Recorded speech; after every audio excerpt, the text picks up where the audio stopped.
Started, boys. Welcome to the show.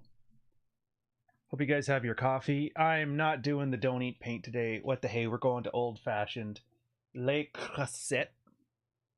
The Pier 1 of stoneware. How's it going? So, I have been talking about politics a lot, and I don't like it. I mean, I like it, but I don't like it. So I'm switching things up now. We're going to go back to basics. I'm told... There it is. A couple other things here, too. So we're going to go old school. Let me know if the levels are good. I think the levels are good. Getting a little quieter from me here, too. Morning! Morning, not coach. Fucking guys. Swear to God, you tell the internet... Hey, I don't like this thing. They're like, hey, you know what we're going to do? We're going to make that a meme for the rest of his effing life. Just in time for... Oh, that's right. Valentine's Day is Monday. The time for the obligatory Skittles man. Hitting the like button's great idea. Dude, got a full chat today. Super happy about it. I am actually impressed. Like, the Europeans are on a normal time, but you Americans, you're up at like... 0-30, you know?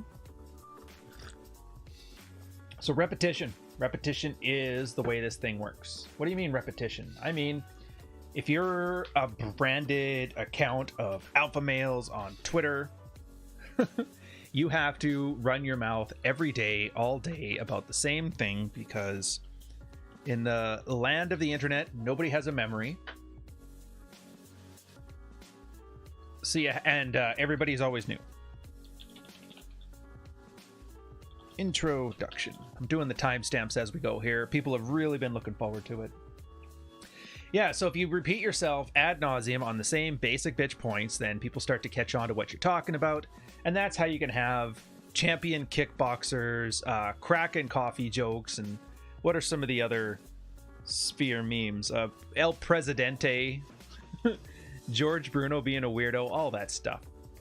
In honor of this, we've switched over to the red and blue color scheme. We're going full 1980s on the red morning. So, basics. The hell are the basics? Well, I'm going to walk you guys through. And I'm assuming most of you guys in the chat are already going to know this, but this is for somebody who's probably new to the channel. How the hell does somebody find their way to the red pill? How the hell does somebody find their way to the most unattractive space ever and somehow manage to carve out a decent life out of it? Ooh, Mark Martin, $2 super chat. Thank you, sir. Morning, Ryan. Got questions? I might make it rain. All right, well, take it easy on me. I'm fragile, but yeah, no worries. Yeah, Georgie in the chat. How does somebody find their way here? What's the purpose of the place? What are some of the basics? What's considered canon? Praxeology versus ideology? All that good stuff. Because let's face it, this space has a very bad reputation, and I cannot say that all of it is unearned. So, as a public service announcement to those guys who have happy relationships and good, loyal wives and good, solid dating lives, and they don't feel like my life is more than just kicking chicks out when they're drunk off of White Claw, this one's for you. You can tell it ain't Rolo because he left a comment instead of an essay. Jesus. I'm not gonna lie, you guys. You're very, very mean to the first star of the man. Actually, I wonder who was first. Rolo, Royce, or Roosh. Nobody ever... You know, we always talk about those three guys being the three R's. Like the guys who kind of started the red pill and popularized it. But nobody ever ranks them. Oh, is that fake account back? Yeah, it's a very strange thing. I don't know why. I guess he does that to all the streams, but I mean, that's a lot of time. And at this point, he's kind of almost helping with the view count. That's like 7 accounts he'll make a day. So that bumping those rookie numbers up. All right, so we're going to banter with the chat a little bit, and then we'll get started. Henry Dembski here with love the Tater's cars. He never drives them, but he just takes pictures of them. Yeah, well, you know, You know how much that's the one thing people don't realize about really nice cars. My brother, my sister, my mom, everybody in my family except for me is huge car people, and they love to own stupid expensive cars. I think they stop short of supercars, but the one thing they don't tell you in like fancy car school is that it costs so much to maintain them, because those high performance vehicles break down so much more often than the old reliable 2003 Nissan Sentra that got me through a whole 10 years of pickup. And you end up, my stepdad did this with the Harleys too. He had like a collection of Harley Davidsons, and he used to drive them out all the time. Every time Sturgis would happen, he'd do his own version with his friends, get high, and then come home drunk. We used to put big 1 foot by 1 foot railroad ties around the house, because every time he'd get drunk on his bike, he would basically like drive into the house. So that way he'd just knock it off of the posts, fall down, and then pass out on the lawn. But he probably spent more time fixing the goddamn things. And since they were stored in the basement where I used to sleep when I was a kid, I was probably raised on diesel or on oil and gas fumes. So that can't be good. Oh, and Josephat. Rollo will always be my third. He's everybody's third. How can you not like the guy? A little verbose, but I see he's been working on that. You see he's been rather like pithy lately. It's kind of nice. I like seeing new Rollo. Although I might go Rollo too. Okay, actually, you know what? Before we get started, let's do the Valentine's Day thing. What the hey? What do we have for time? 6:34. Valentine's. If you guys don't know, there is a wonderful old post by Royce in DC, aka Chateau Artiste, aka Mr. Anti-Mudsharking, which is... I mean, I like the guy's work, but it's very clear I'm not part of the inner circle, right? And he talked about Skittles Man. If you guys don't know Skittles Man, a good way to think about it is, you remember West Island Caleb? He's basically West Island Caleb for the 2000s. So this chick was writing this thing in some, I don't know, Jezebel or some feminist rag, I don't even know which, where she's bitching about he doesn't care about me, he doesn't know my last name, he doesn't want to meet my friends. He doesn't do this, he doesn't do that, he's such an asshole, and the only thing he's ever gifted me was a bag of Skittles. I don't even like Skittles. And then she's talking about her new guy, like he dotes on me, he treats me all well, he pampers me, we're gonna get married soon. But and then the gist of the whole article, it was funny, because like it's like, be a Skittles man. This guy was simping hard, gifting her unconditional love, all that stuff, and she was basically sitting here about, man, I miss that asshole that never did nothing for me, right? So it's a good point to where like all these being nice and being kind and pampering and unconditional love are not conducive to a healthy sex life or a healthy relationship. They're just not. Now, this is where the sphere gets its bad reputation. A lot of guys read that and they're like, all right, let me dial my autism meter up. They turn it all the way up to El Presidente. And they turn it all the way up to El Presidente, and they think, well, that's right, then bitches don't get shit. And they act like complete assholes, and they completely miss the point.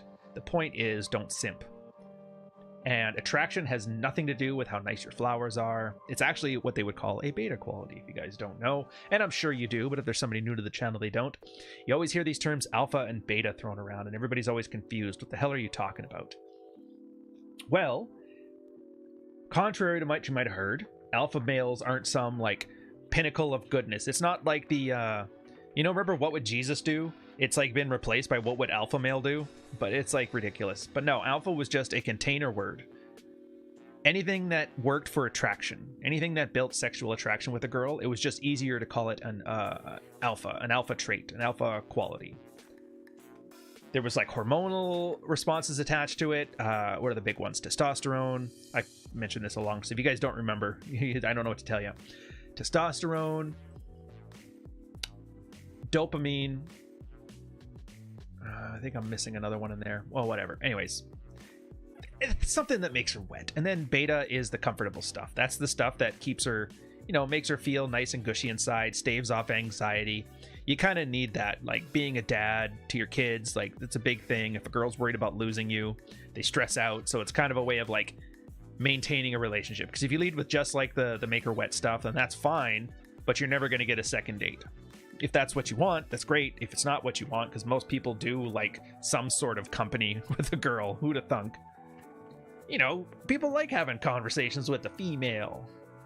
By the way, can we just take a side note to laugh about how most of the manosphere sounds like fucking Ferengi? I don't know what to make of this, and I know that's a super nerd reference. If you guys don't know what I'm talking about, look it up, but it really is.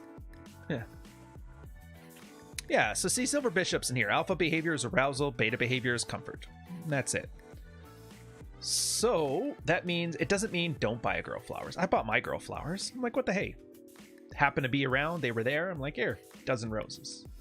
Happy Valentine's Day. But these are the kind of things you do after you have your attraction thing. It's kind of like, you know, fake it till you make it. Jesus. Wando, €2 super chat. Alpha, what would Tate do? I believe he would talk tough. I believe so. Here, we don't need to pick on specific people on this one. The last thing I need to do is stir that alpha male hornet's nest again, because I think I've told you guys before on this, but every time he like starts some beef and we get some big Twitter drama and YouTube drama going on, it's like the worst ROI for the drama to subscriber pipeline. If you guys don't know, most people, in fact all people, I'll tell you this right now, here's a little insider secret from YouTubers. Whenever they start some beef with somebody, start talking shit, whether it's Jeremy from the Quartering shitting on Captain Marvel, whether it's I can't even think of ones right now, but you know the ones. As soon as you start seeing some drama, usually it's because somebody is out of content, they need content, they want attention, and outrage is the easiest way to get it. Now, for some reason, even though this is like done the world over, nobody ever takes the time to think, okay, so what is this drama worth? How does it translate into book sales? How does it translate into social media followers? How does it translate into view time?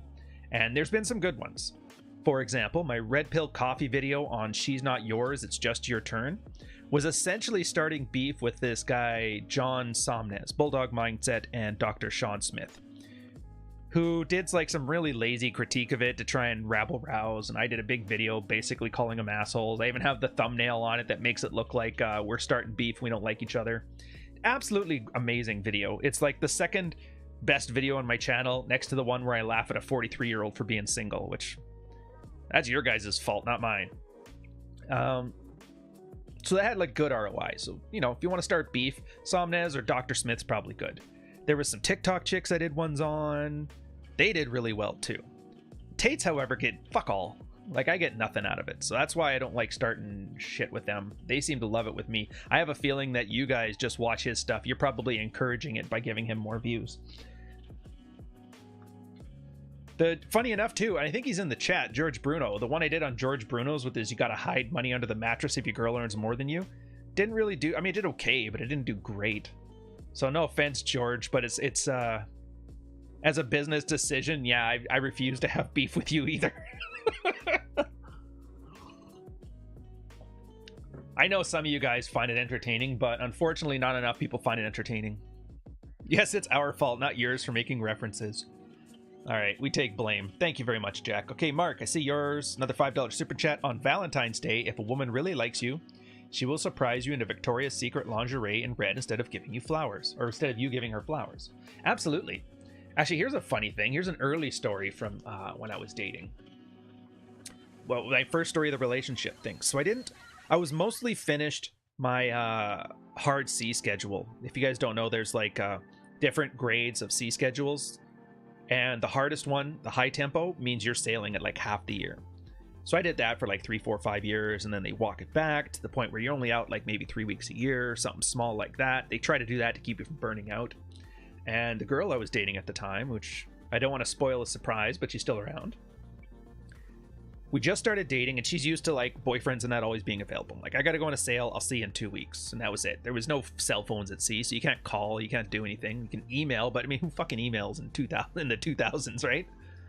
And when I got home, I'm like, yeah, so I'm gonna be home on this day. And then I got home, and then she came and she surprised me. I think it was March, so it was close to Valentine's Day, but it wasn't. in nothing but a trench coat. I'm like, that was adorable. It's like little relationship stuff like that, which is awesome. And she found it fun. It's like, oh, he's coming home finally. He's been gone fighting wars. And I was like, I don't know how to tell you. It's just a task group exercise in San Diego. The closest we came to war was riding the zebra in Tijuana, but whatever. But yes, Mark has a point. If a girl likes you, like, how does Rolo put it? She'll crawl through broken glass. Broken glass. And I think this is why a lot of the simping Valentine's Day stuff gets missed, is because guys are so focused on what can we do to signal attraction to girls that they don't stop and look at signaling attraction back. You know? Like, it's Valentine's Day. There's a girl you're sweet on. Maybe she's sweet on you. Okay, how do you know that? Well, I love her so much. I do this, and I do this, and I do this. All right, slow down. What does she do? And guys, I don't know, she takes my stuff. She takes the flowers when I give them to her. When I send money to her OnlyFans, she says thank you. I've gotten like tons of emojis on texts. Like, all right. So what are you getting out of this?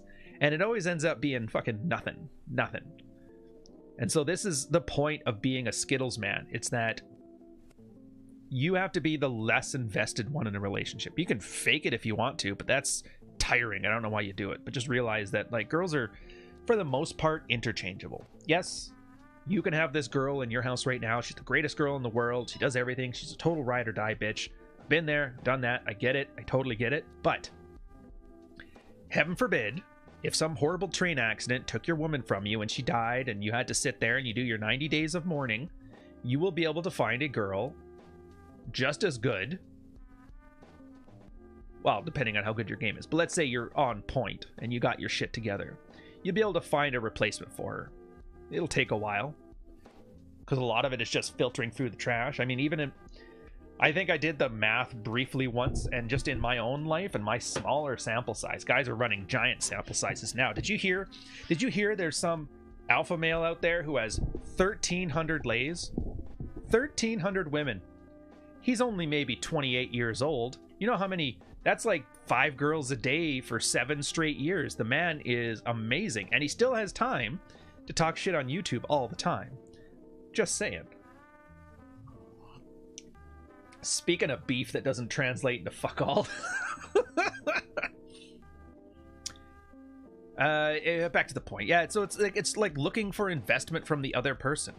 You invest a little bit less, and once you realize there's this kind of abundance, right? It's like, yeah, you know, they come, they go. Girls are nice, they smell good, they shower. I remember all the Pat Stedman why he loves women thing. And if you're with one that's invested, it's one of the best things ever. It feels great, but, you know, if it's over, it's over. And if she's not invested, then you're not invested. It should be simple. Having said that, if your girl is super invested, like if she's drywalling for you on her day off from work, hypothetically speaking, of course, not saying this was us yesterday, but yeah, get some flowers. Why not? It's kind of one of those nice things. It's almost, there's this one, and it has never been codified in the red pill. You only hear it kind of like bits and pieces over posts over like a decade, but a lot of guys find that, and they use like whiffly or like little waffly language, like you just got to be in touch with your instincts, which I get it. Here's the thing. Once you start just trusting, and I know this sounds lame, and just go with it. Trust how you feel.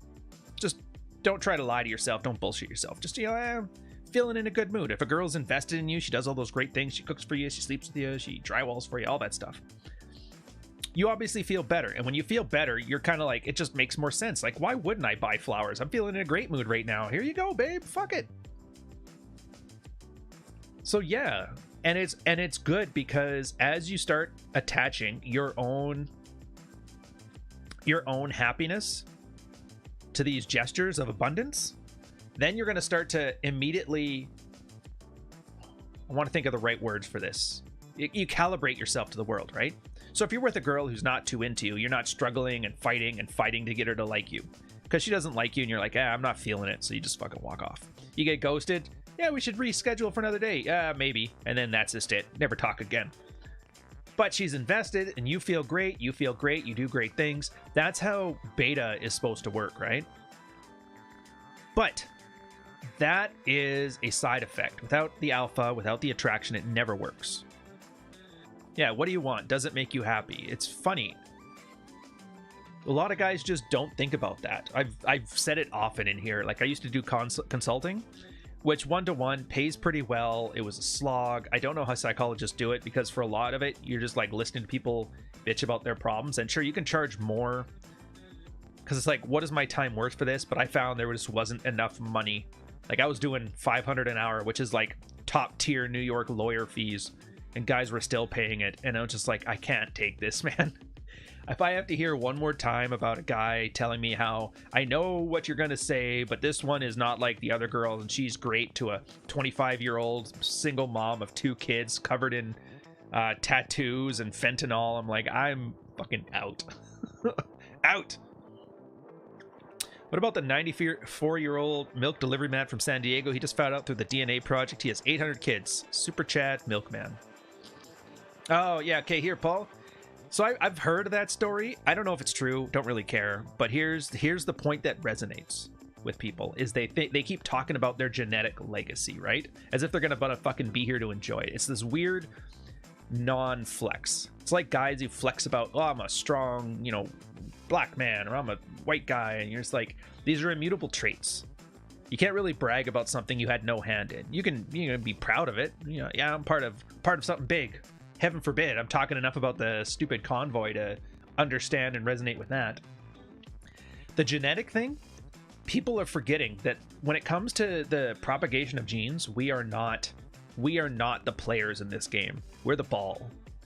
Genes are using us to propagate themselves. Does that make sense? I know it's a weird way of functioning. So when you hear all this whole like, dude, this doctor had 1,000 kids at the sperm bank that were his, this milkman had 800, it's like, yeah, it feels really good.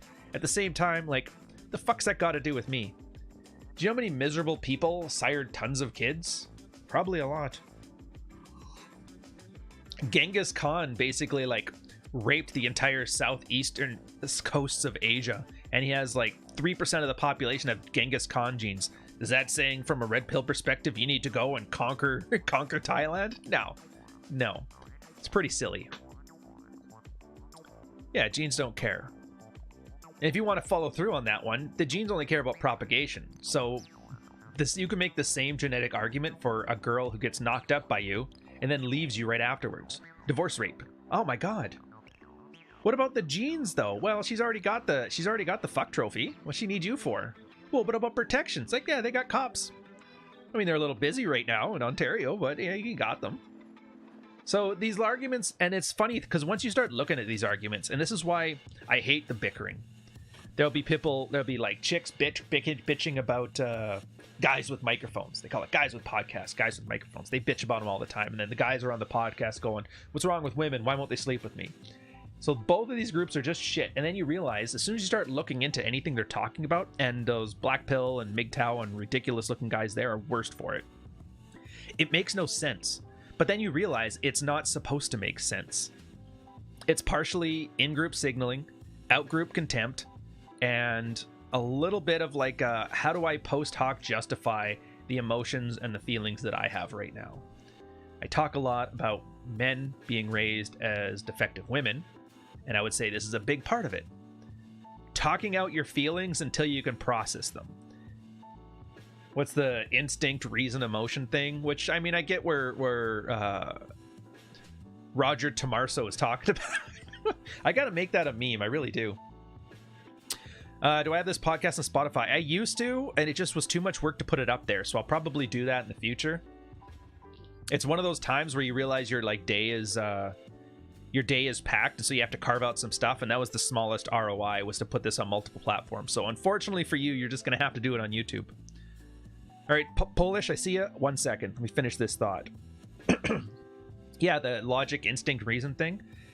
Not necessarily true. From a biological perspective, we all do the same thing. We all start off with instincts, and then it filters through our limbic brain, the emotional stuff, because cognitively this is cheaper. And so we're more wired to do it. And then the logic stuff takes over afterwards. For the most part, your logic center is meant for a justification and a coercion tool. It's funny enough, a lot of guys don't know this. Logic and ration was never meant to observe the objective world. There's a great Evo Psych series in Nature showing why and how. So far, it hasn't been debunked. But it's the idea that the reason you have logic in that is you're taking advantage of people's need of pattern recognition to influence them to act in a way that you find is beneficial for you. So yeah, the difference is, though, because girls have a more developed limbic system than men, in general, they tend to be more emotional on these things. Whereas a guy, it becomes much easier because testosterone mutes your empathy, that you can stop before you cry like a bitch, take a second, think it through, and then open your mouth. Unfortunately, most guys have very developed limbic systems and very underdeveloped testosterone. Back to the super chats. Pat Stedman's Polish passport, US $10. Thank you very much, sir. I tuned in late 10 minutes ago from this life-changing content from Coach Ryan, and immediately he said my name. George Bruno is in the chat. Does he know how famous he is on this stream? Be nice now, be nice. George has had it hard enough. He's got a lawsuit now. El Presidente has sued him for traitorous, tortuous interference or treason, or I don't know what he's doing it for, but it's like... And I get it, these lawsuits are kind of bullshit and they're not going anywhere, but you gotta admit, like, just the pain in the ass of having to like somebody dumping a bunch of shit on your lap. I'm like, I don't envy that. But maybe he and Hunter can team up and do a class action lawsuit against his demonetized channel, you know.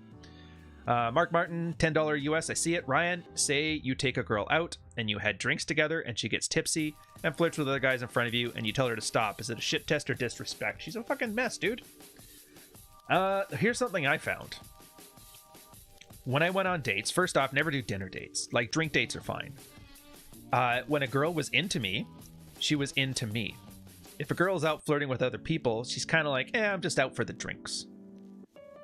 So is it a shit test or disrespect? Well, the question for shit test, and I think this is a good point to everybody gets wrong, is a shit test is a girl getting tingles.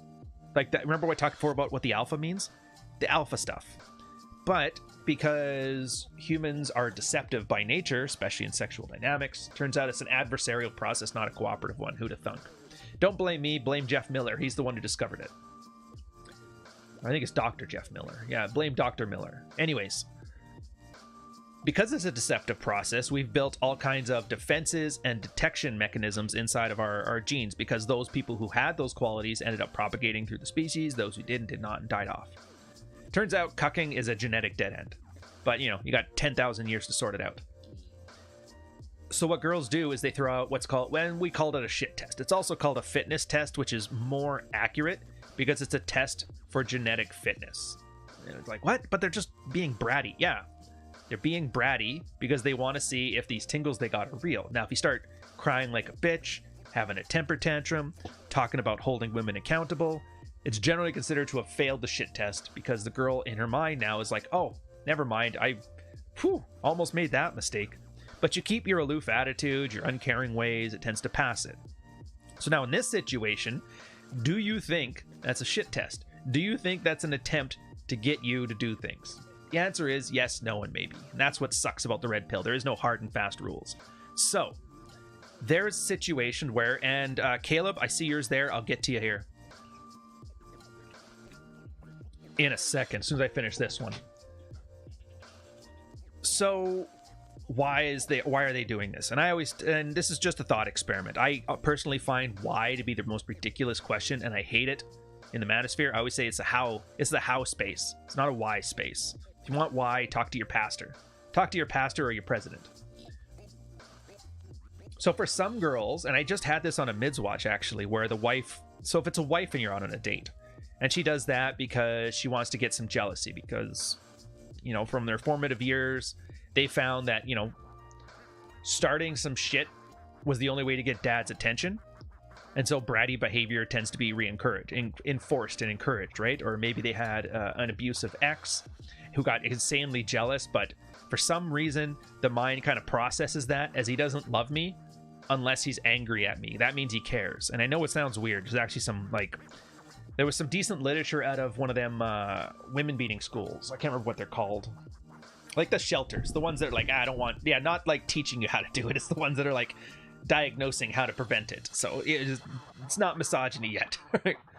But they were finding for a lot of the girls that go back to their like abusive exes and that, there was a common theme of, when he hits me, I know he cares. And it's like a really weird mental model to have. It's like clinically diagnosable as like, I don't remember what they called it, but so that could be it. And in that case, that could be a shit test. Absolutely. But on the other hand, maybe she's just not into you and she's out for the free lunch, in which case she's putting feelers out to see if she can jump ship. Somebody takes her to a party. She's like, hey, thanks for the date. Gotta go. Unfortunately, there's no hard and fast answers for this. You just have to trust your own judgment. And this is as close as you're going to get to a hard and fast rule within the red pill. Ignore what she says, watch what she does. As long as you go with that, and you keep your ego out, and you don't act thirsty, most of these things tend to sort themselves out, to the point where if you have a hypothetical super chat talk like we're having right now, you can basically sit here and poke fun at it. But thanks for the super chat. Anyways, Caleb Desjardins. Oh, did you ever do any combat sports, and do you think it's important for men to pursue? I actually have done combat sports. You guys may not know this, but there's more than one champion kickboxer here.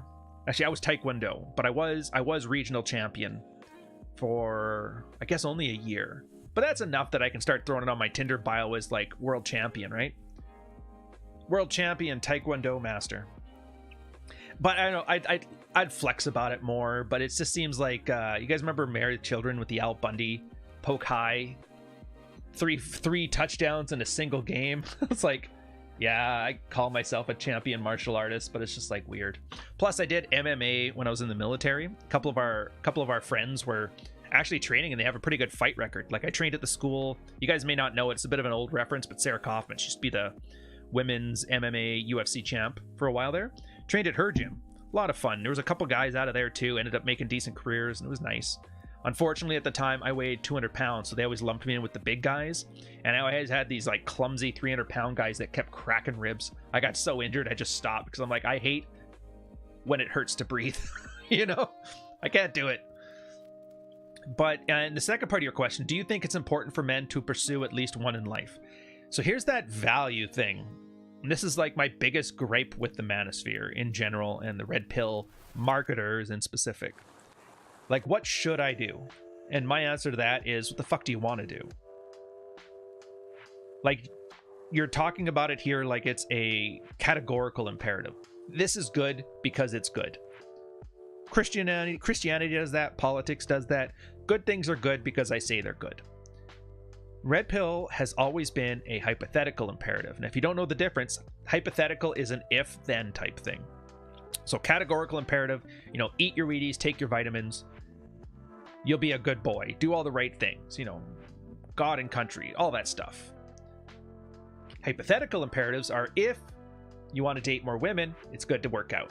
If you want this, it's good to do this. If you want this, this is here. You see what I mean?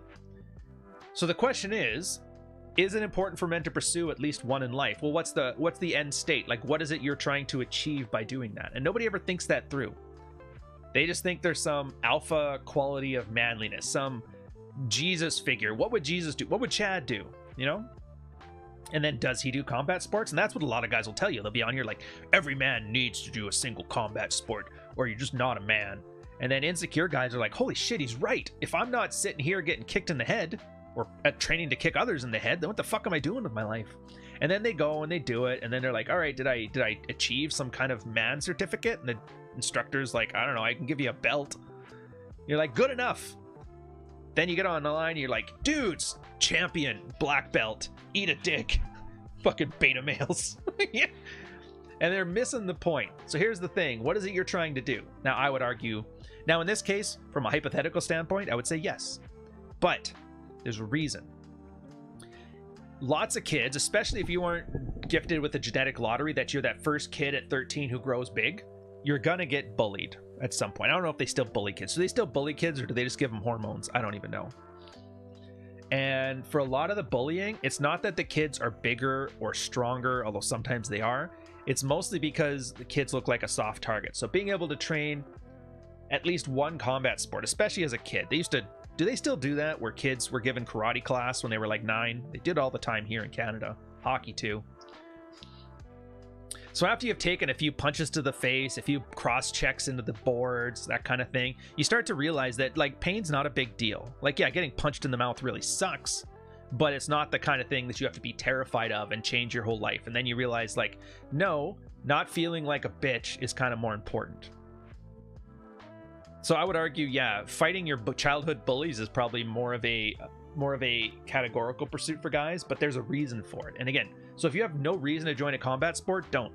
If you're neurotic and conflict averse and you're afraid of pain and the sight of blood makes you sick, I'd say join it. But if you're working on the rigs, I don't think you need to worry about whether you're in a MMA class or not. So you get caught up here. I have the chat. I finally realized I have it on top chat this whole time, so I switched it to live chat, and I didn't realize I miss so much of your guys' conversations on these things. I feel really bad because some of the shit you guys say is fire, you know? Some of it is fire. If you're not in the live chat, by the way, you got to get in there. Here, I'll give you a little quick thing. Oh no, I didn't have it loaded on here yet. Whatever, it's in there.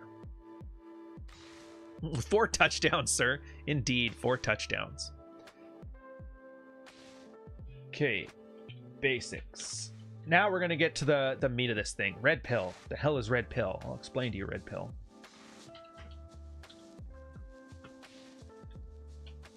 Arrival. How the hell did you find your way to the red pill? Now, you guys will tell me in the chat yours, but I'll tell you right now, there's very few ways guys end up here. In fact, it's almost always in one of like, I think 3 distinct ways. 1, the relationship guy. Wife won't fuck him, can't figure out. Out of pure desperation, after months, sometimes years of celibacy, he just types into Google, why won't my wife fuck me? The fuck is wrong with that bitch? How do I hold her accountable? And then you'll end up finding some random married red pill post or dead bedroom post from like 6 years ago. That's your exact fucking story. And then you read it and you're like, holy shit, I'm not the only one like this.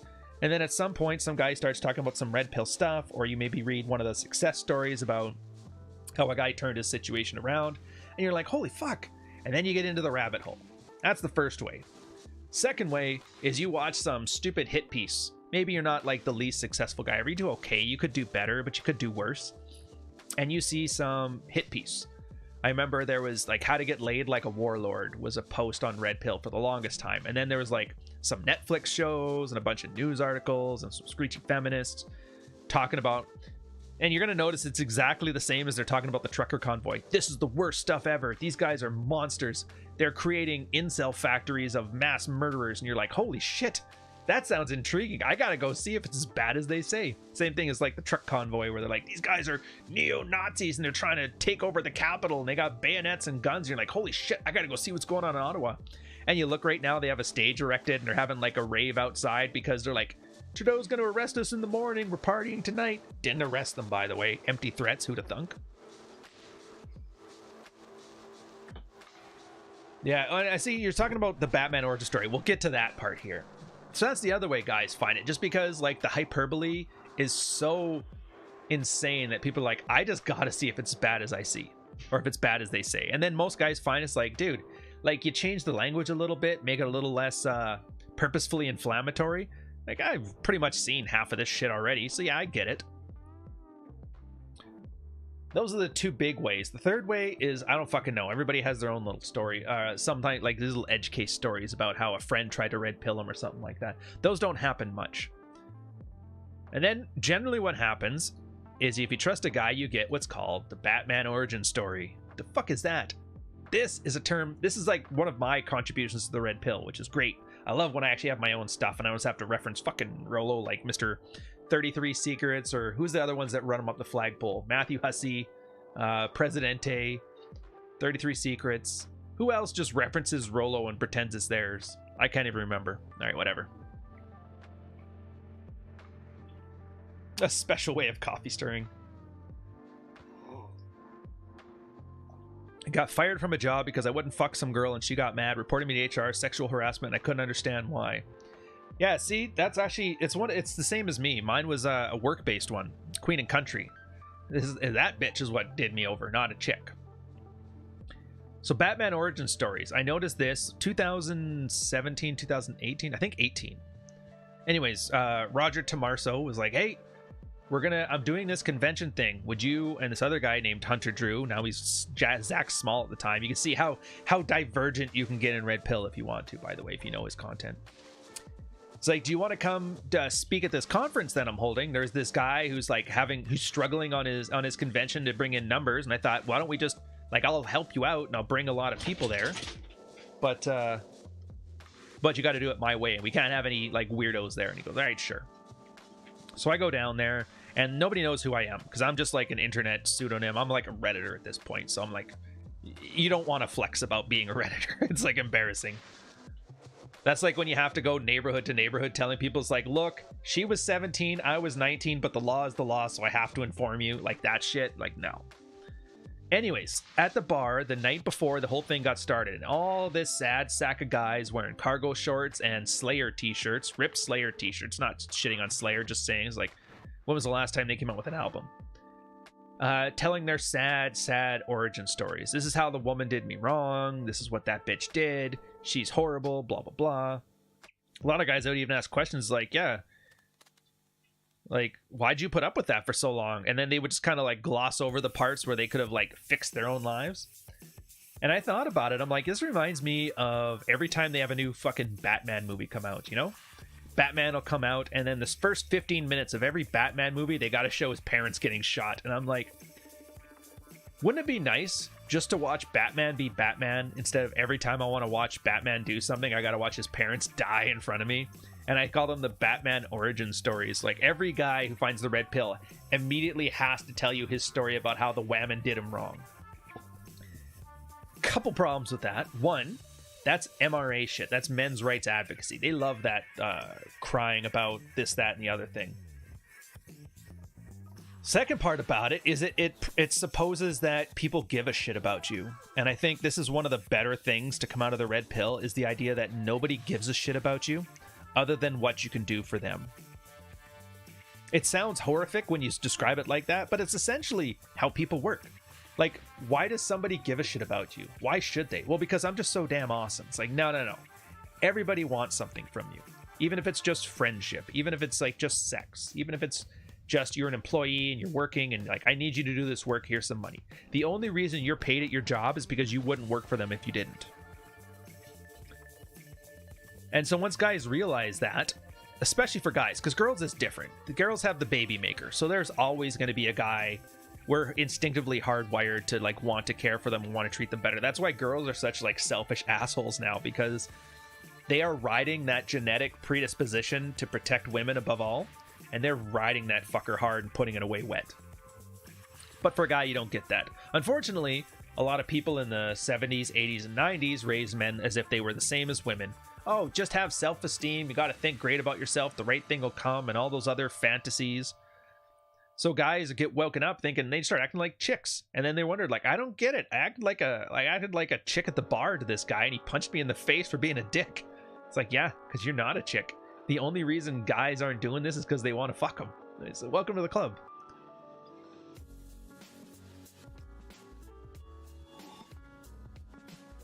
Yeah, you see those guys over there? There's murderers over there. So it's an MRA thing. It's funny, the cat and the dog are having a standoff here at the door while we're doing this cast. If you hear a bunch of like rummaging around, it's because they're about to go toe to toe. The guy outweighs her by like 10 pounds, but she still runs the roost. How funny is that? So that's like the Disney fantasy. That is Batman origin stories. You know, call them testicular cancer meetings too, where everybody just sits there and mopes at each other. MRAs love that shit. And then when you get a girl in the MRA, like Karen Strawn, or what do they call them? The Honey Badgers? I don't know if they're still around. And they start saying, hey guys, I feel your pain. I understand. These bitches ain't shit. But not me. I love you. And guys are all over that. And I was like, that's the other problem. Is that once you start having a cheerleader run your little fucking men's movement, it's basically about appeasing the female sensibilities as opposed to actually doing any men's or rights or advocacy. Like they've started, I think MRA started in like the late 60s, early 70s. I remember, what's that book? I think I got it here. Yeah, there it is. The Hazards of Being Male by, what's his fucking name? Herb Goldberg, PhD. I found this book randomly. Like, you can't even find that anymore. So I had to get in like some stupid little garage sale. Murky, thank you for the $5 super chat. This is the most useful red pill channel for everyday dudes with everyday problems. Exactly.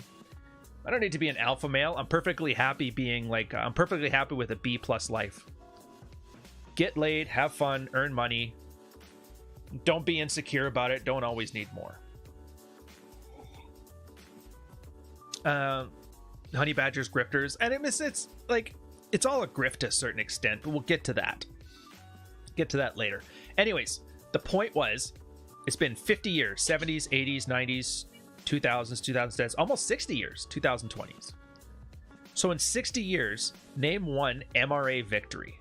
The only one that you can point to is, you know, it's always, it's like cold fusion. 10 years from now, the male birth control, that Vasagel or whatever. It's the cold fusion. It's always 10 years away. But always spreading awareness. It's like, it's been 60 years. If people aren't aware by now, it's never gonna, they're never gonna be.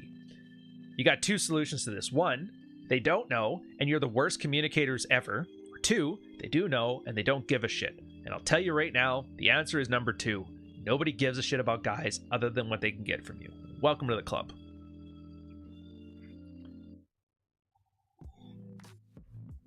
Yeah, Marky, you're all right, sir. Colonel Smith outlawed paternity fraud in Georgia. Yeah, maybe. But I mean, fraud is already illegal. Ryan cornered the overlooked market of dudes who just want to be normal. Yeah, I cornered the market of actually doing things, actually succeeding, and actually swapping notes with men. You know, that shit that's on the fucking bumper sticker at the beginning of the red pill that nobody talks about because they're too busy wondering, did The Rock sleep with Gal Gadot? Is Ryan Reynolds a cuck? Oh my god. Prince Markle. Trump. What the fuck has that got to do with anything? Yeah, hydrogen. Well, hydrogen's here now, Sloth. He's saying hydrogen's always 10 years away. Yeah, hydrogen's here now. I've seen it. In fact, I think it's in the air and the water as we speak. But I see what you're saying. Where did I leave off on that one? Oh, right. So Batman origin stories, the MRA stuff. So you realize just bitching about your life is what's the point of that? Nobody gives a shit. And that's why I always hate it. Because like everybody keeps asking, like, this is a job. My job is to, I kind of almost want to say it's closer to like a historian or like as opposed to like a guru or a life coach, which is why I hate being called coach, which is why everybody here fucking calls me coach. It's just, here's the notes. You watch the Mids Watch series. All that is like, here's some notes. This guy tried this thing. He had trouble on this. Here's some guy showed the stuff that worked in his life, made it relatable. Do what you want with that information. The latest one I had on the channel is about a guy who's anxious avoidant wife. If you guys don't know about the attachment types, I won't get into them here, but just know there's this one called like anxious avoidant. Basically, what I was talking about before, where when he hits me, it means he loves me, like those type of people, which from my personal perspective, I don't see how any of that is relevant to the red pill. A lot of guys love latching onto that. It's like, how do I beat this? How do I fix her? And I'm just like, detach yourself from this shit. Why are you lighting yourself on fire to fix somebody who does not want to be fixed? Because if they wanted to be fixed, they'd be taking steps as opposed to like getting mad at you and saying, don't sleep with me. But interesting thing to come out of it was the idea that chick the guy was married to has that attitude. And so he's like, okay, I get it. Like, you're not an abusive guy. You're a normal guy. But, you know, play one on TV. Give her that little... And it's like no different than guys who have some kink. It's like role-playing. You know how they say, what's that? The rape fantasy is how many? 80% of girls' fantasy? It's like, well, if that's what she's into. You know this is a solid. You can either not deal with it and leave, or you can learn to accept it and deal with it and move on. So that's the case. Yeah, be more of a dick. You're not actually a dick, but you play one on TV. It's kind of neat. Bad news. Conk $10 on Super Chat. Someone on 4chan informed me that my mom is gay. I am devastated. What do I do? Well, it's very obvious. You have to post a sad Pepe meme. Oh, wait, what the hell? Rumblefish. The Conk. By the way, guys, Conk has a good... Conk's got a good channel. Go check it out. If you're into, like, the Christianity thing with Red Pill, he is the visual and audio version of like Dalrock for the written version. So if that's your thing, definitely go check it out. So calling yourself a dating coach will always fail. I'm just saying, how many dating coaches are fucking single? Imagine, like, what other coach would you trust by that metric? 1 second here.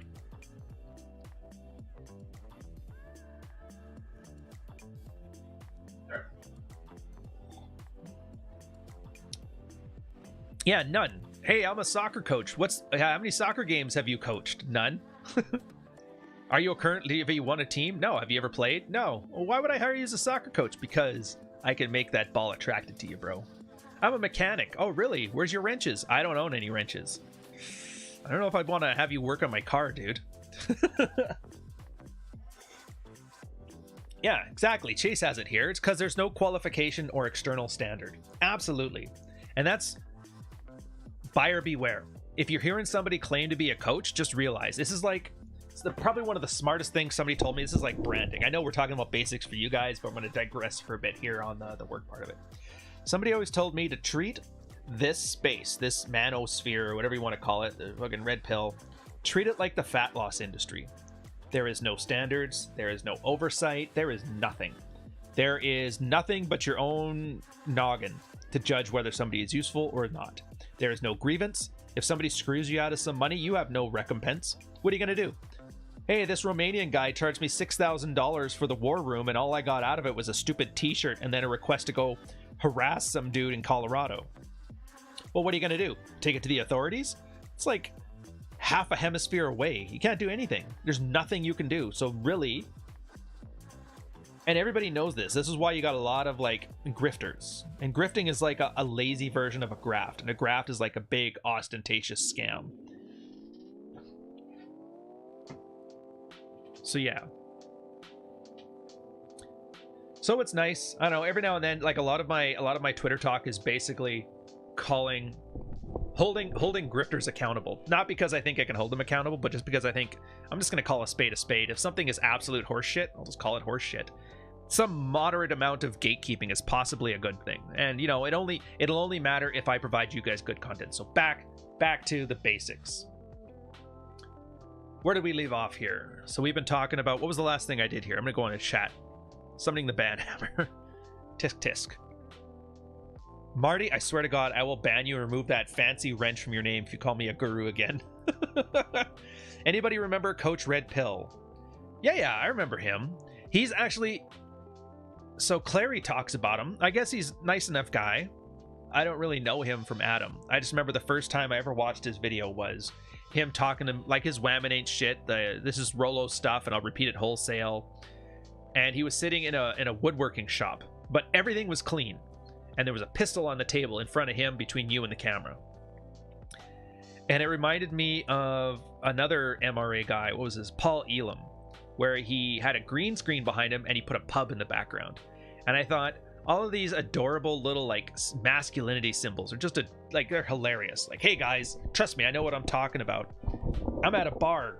Guys like drinking, right? Hey, I got a pistol. That's real man, right? I'm like, I don't like lazy signals. I would rather just have honest signals, but that's just me. Like, case in point, what do I have behind me? Squash racket. Is squash the manliest sport? I don't care. I like playing it. I got my medals over there. Is like there's only 2 or 3.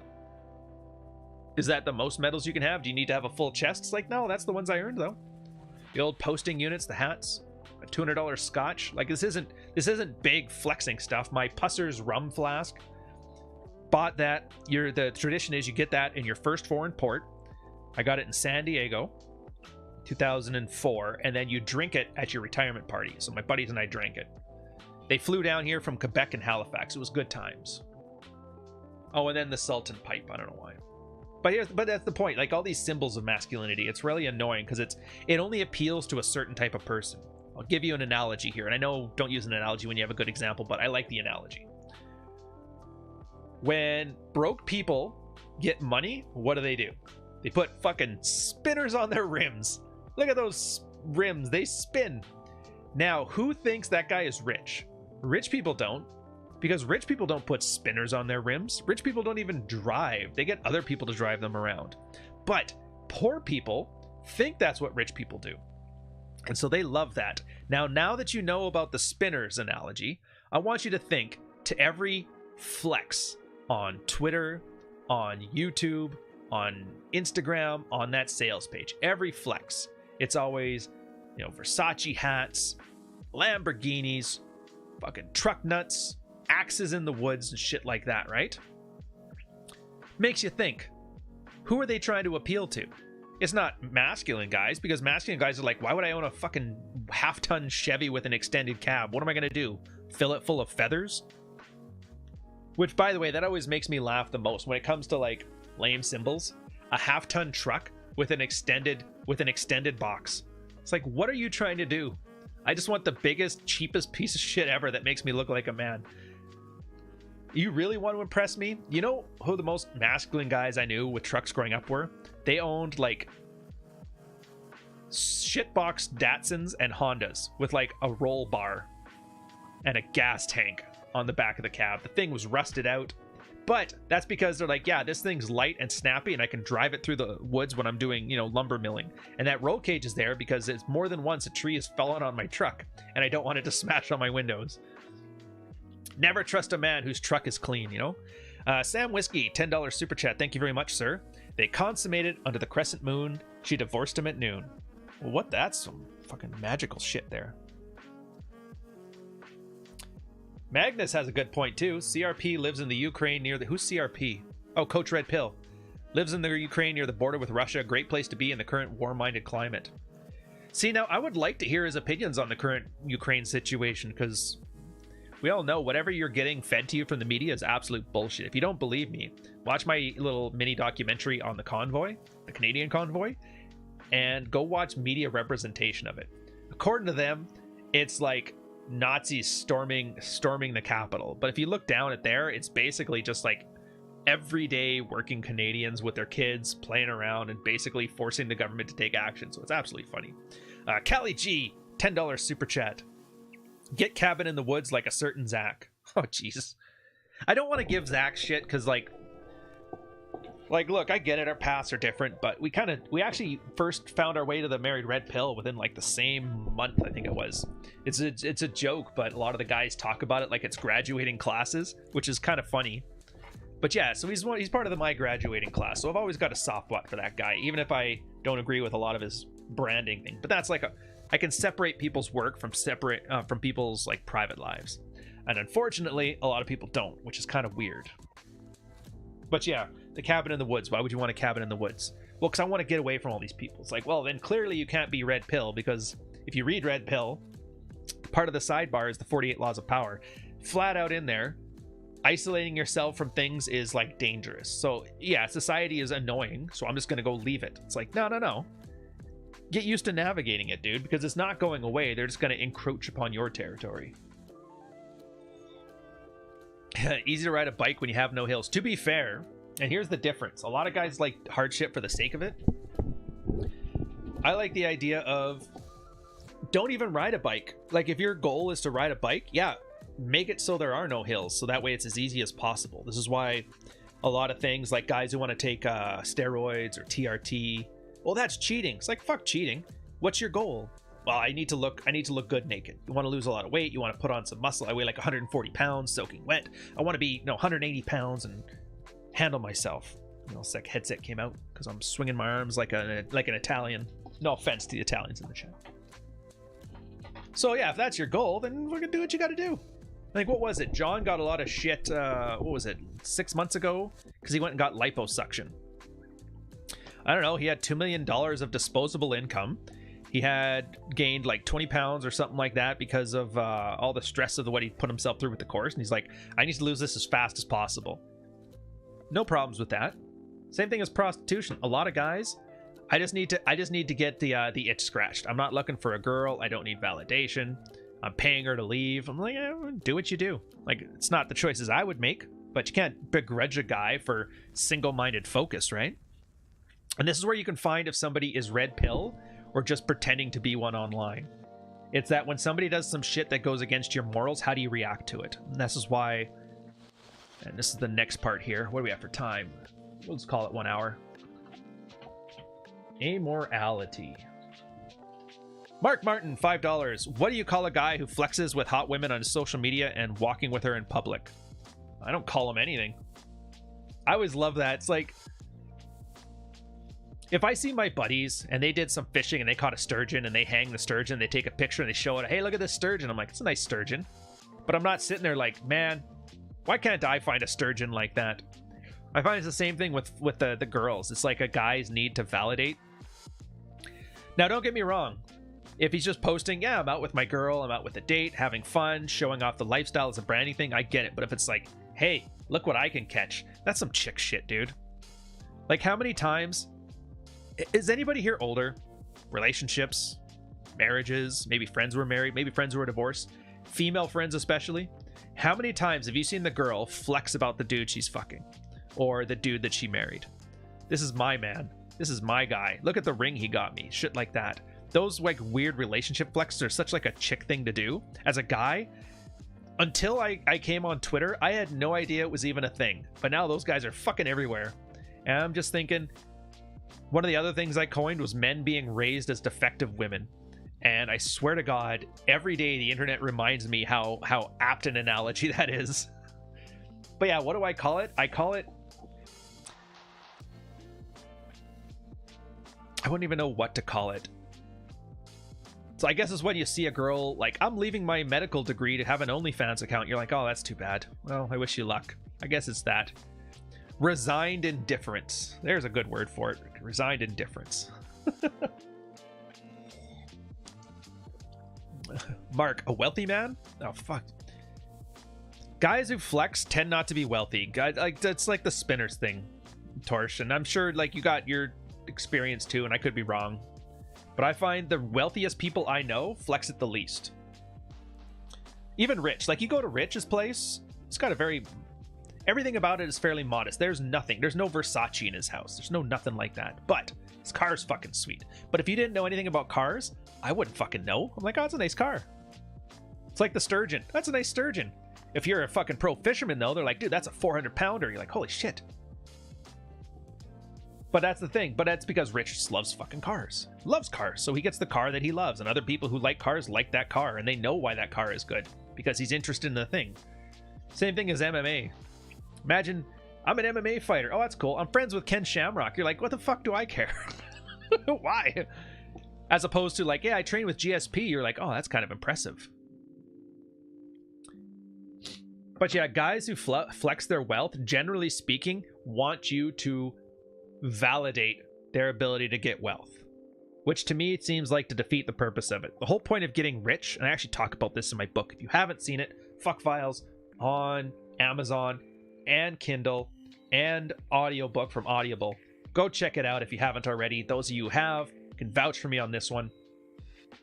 I talk about self-improvement being masturbation. And this is where a lot of guys, I think, get the entire self-improvement concept wrong. And I know this is supposed to be about amorality, but we're getting to that.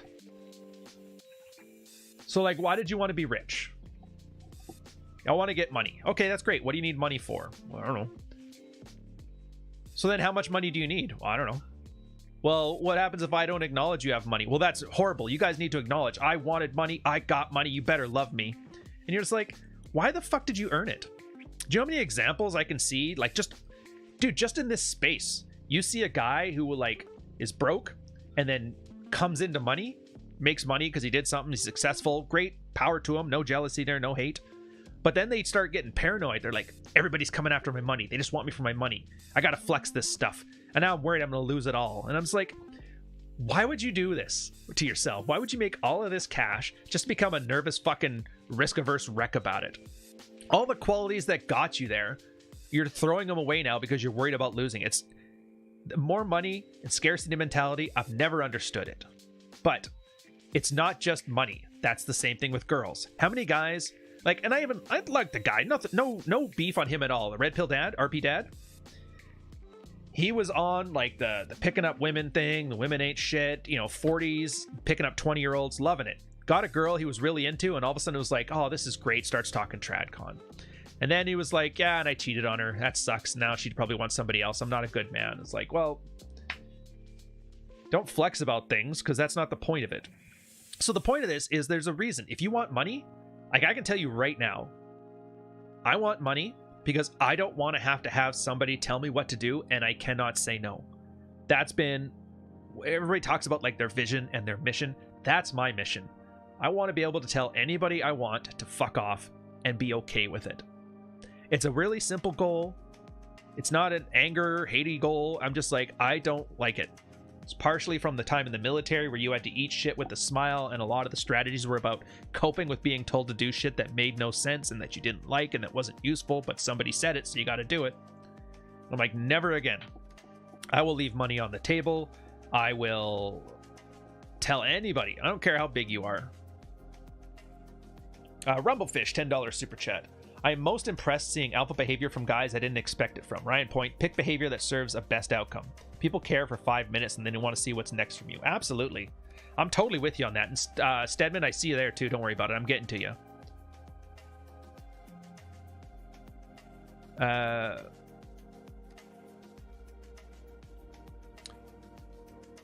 Oh, I lost the super chat. There we go. Yeah, from guys you don't expect it from. One of my favorites is S-Curve Much. You guys see him on Twitter as Physician Rehab. He's part of my graduating class of Married Red Pill. Love the guy to death. He is a doctor. He claims he's only about 5'4", and then he was with the wife. He did the standard thing a lot of guys do. You work hard, you make your fortune. You know that stupid meme where it's like you focus on your fortune and then you worry about women. Well, he did that, and then what happened is she took him for everything. She was a opportunist. This is the best I can do. It must be, because I haven't had a woman in 10 years through medical school, but this one's right. And then finally he did his red pill thing and he realized, like, I wasn't put on this earth to eat shit for a living. So he ditched her. He started going out and dating, and it was like weird. He's like, I just noticed something. There's like 6-foot chads out there and their girlfriends are coming to date me because I give them something they don't have. It's like Rumblefish was saying, the alpha behavior from guys you didn't expect it from. You got some 5'4" guy. Now he's in great shape. Don't get me wrong. Great shape, good status, job, has money. Like, all of his ducks are in a row. But then once he learned, this is like where John's like, you got to have money, looks, game, and frame. What's the frame part? Basically not putting up with any of their shit. A stable socializing force, sexually energized, no fear, aloof, all those qualities that a lot of girls are insecure about not having. He just kind of had it, you know, naturally. I mean, not naturally, but like he learned to exude them out of him. And then he's like, yeah, it's crazy. I've got like a plate. She's like 26. I got a plate. She's like 23. And I'm like, oh, wow. How old are you? He's like, I'm like 45. So I always laugh when you see all these guys. That's why I did this thing, which really pissed off Tim Pool's little organizer there. I don't remember what her name was, where I say incel is a choice. Because it's like by incel standards, this guy didn't have a type 2 jaw. He actually has a problem with like the curve in his spine. He's short. Wears glasses. He was balding. He's slaying. So like, what fucking excuse do you have?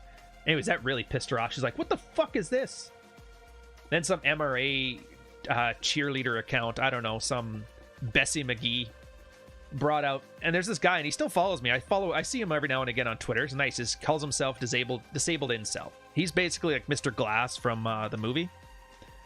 And she trotted him out to try and win an internet argument about how, you know, incel's not a choice. Some guys have it harder than others. And I looked at her. I'm like, you mean to tell me you give this poor little bastard a little bit of validation so that every once in a while you can trot him out to win an internet argument? Like, fuck you. What a horrible thing to do to somebody.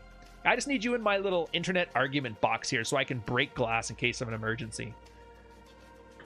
Yeah, I didn't like that shit at all. Anyways, Pat Stedman's Polish Passport, $10 super chat. Oh, Bish, I see yours. One sec.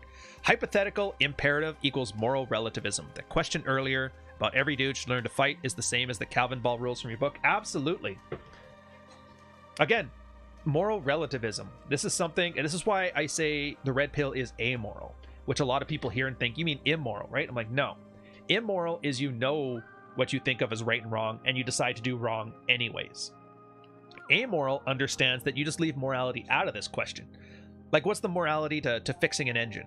Would I fix Hitler's engine? It's like, what the fuck does that matter? I'm just learning how to change spark plugs. That's what I mean, amoral. If you don't know, there's actually a great post by one of the main red pill subreddit founders, Whisper, and he talks about why arguing with people about the red pill is a waste of fucking time. And it's not that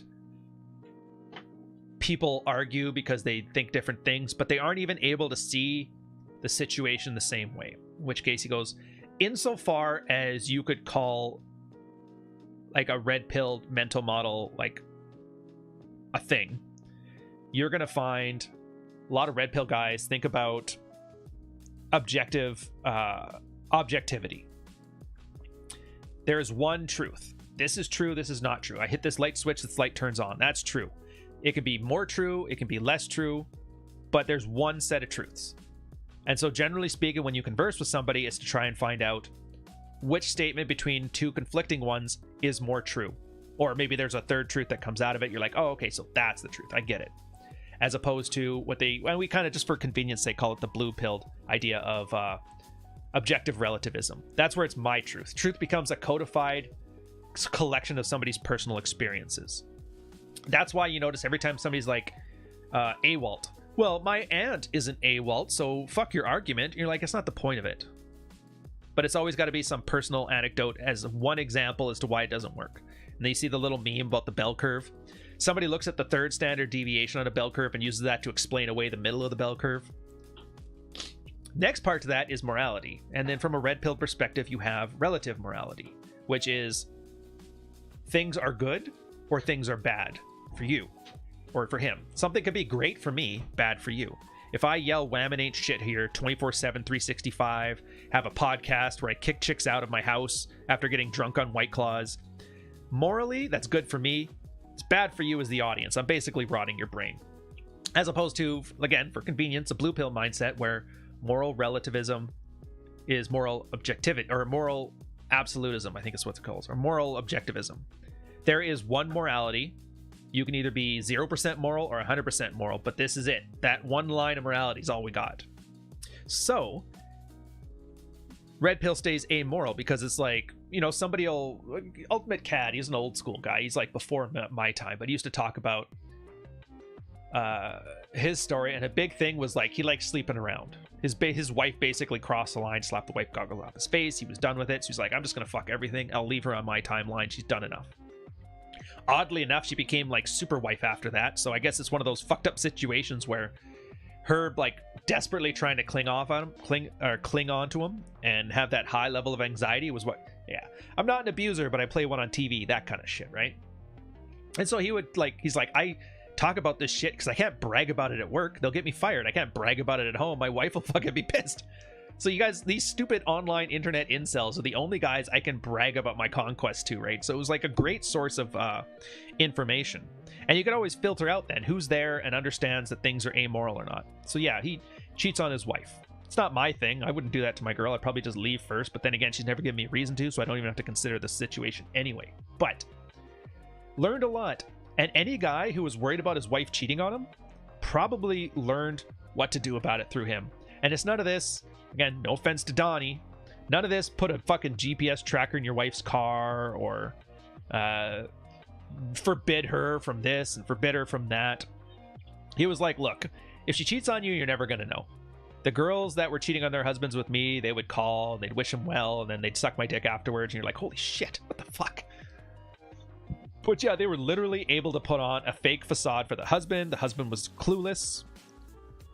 And he goes, all you got to do is just trust your instincts. Like if she puts you in situations where you have to even ask, then it's probably because she is. And that's like the girls' night out thing. Like if she decides she wants to go to Vegas with a bunch of single friends and see what happens, it's like, you already know the answer. So why even bring it up? He goes, yeah, but that's the difference. So what do you do when you find out? And so we have a whole bunch of stuff there. So it's really neat.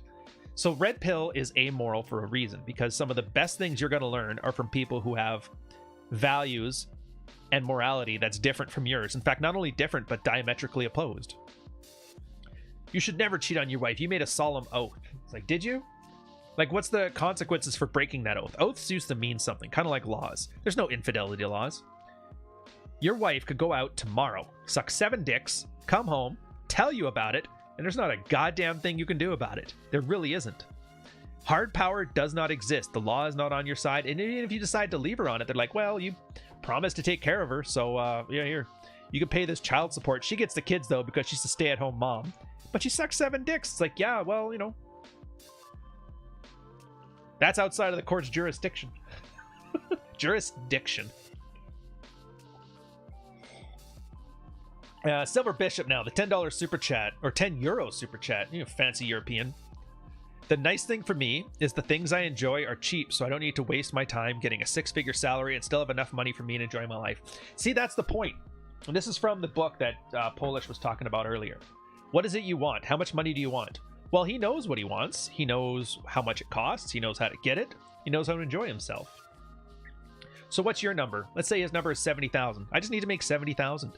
My house costs $200,000. It's almost paid off.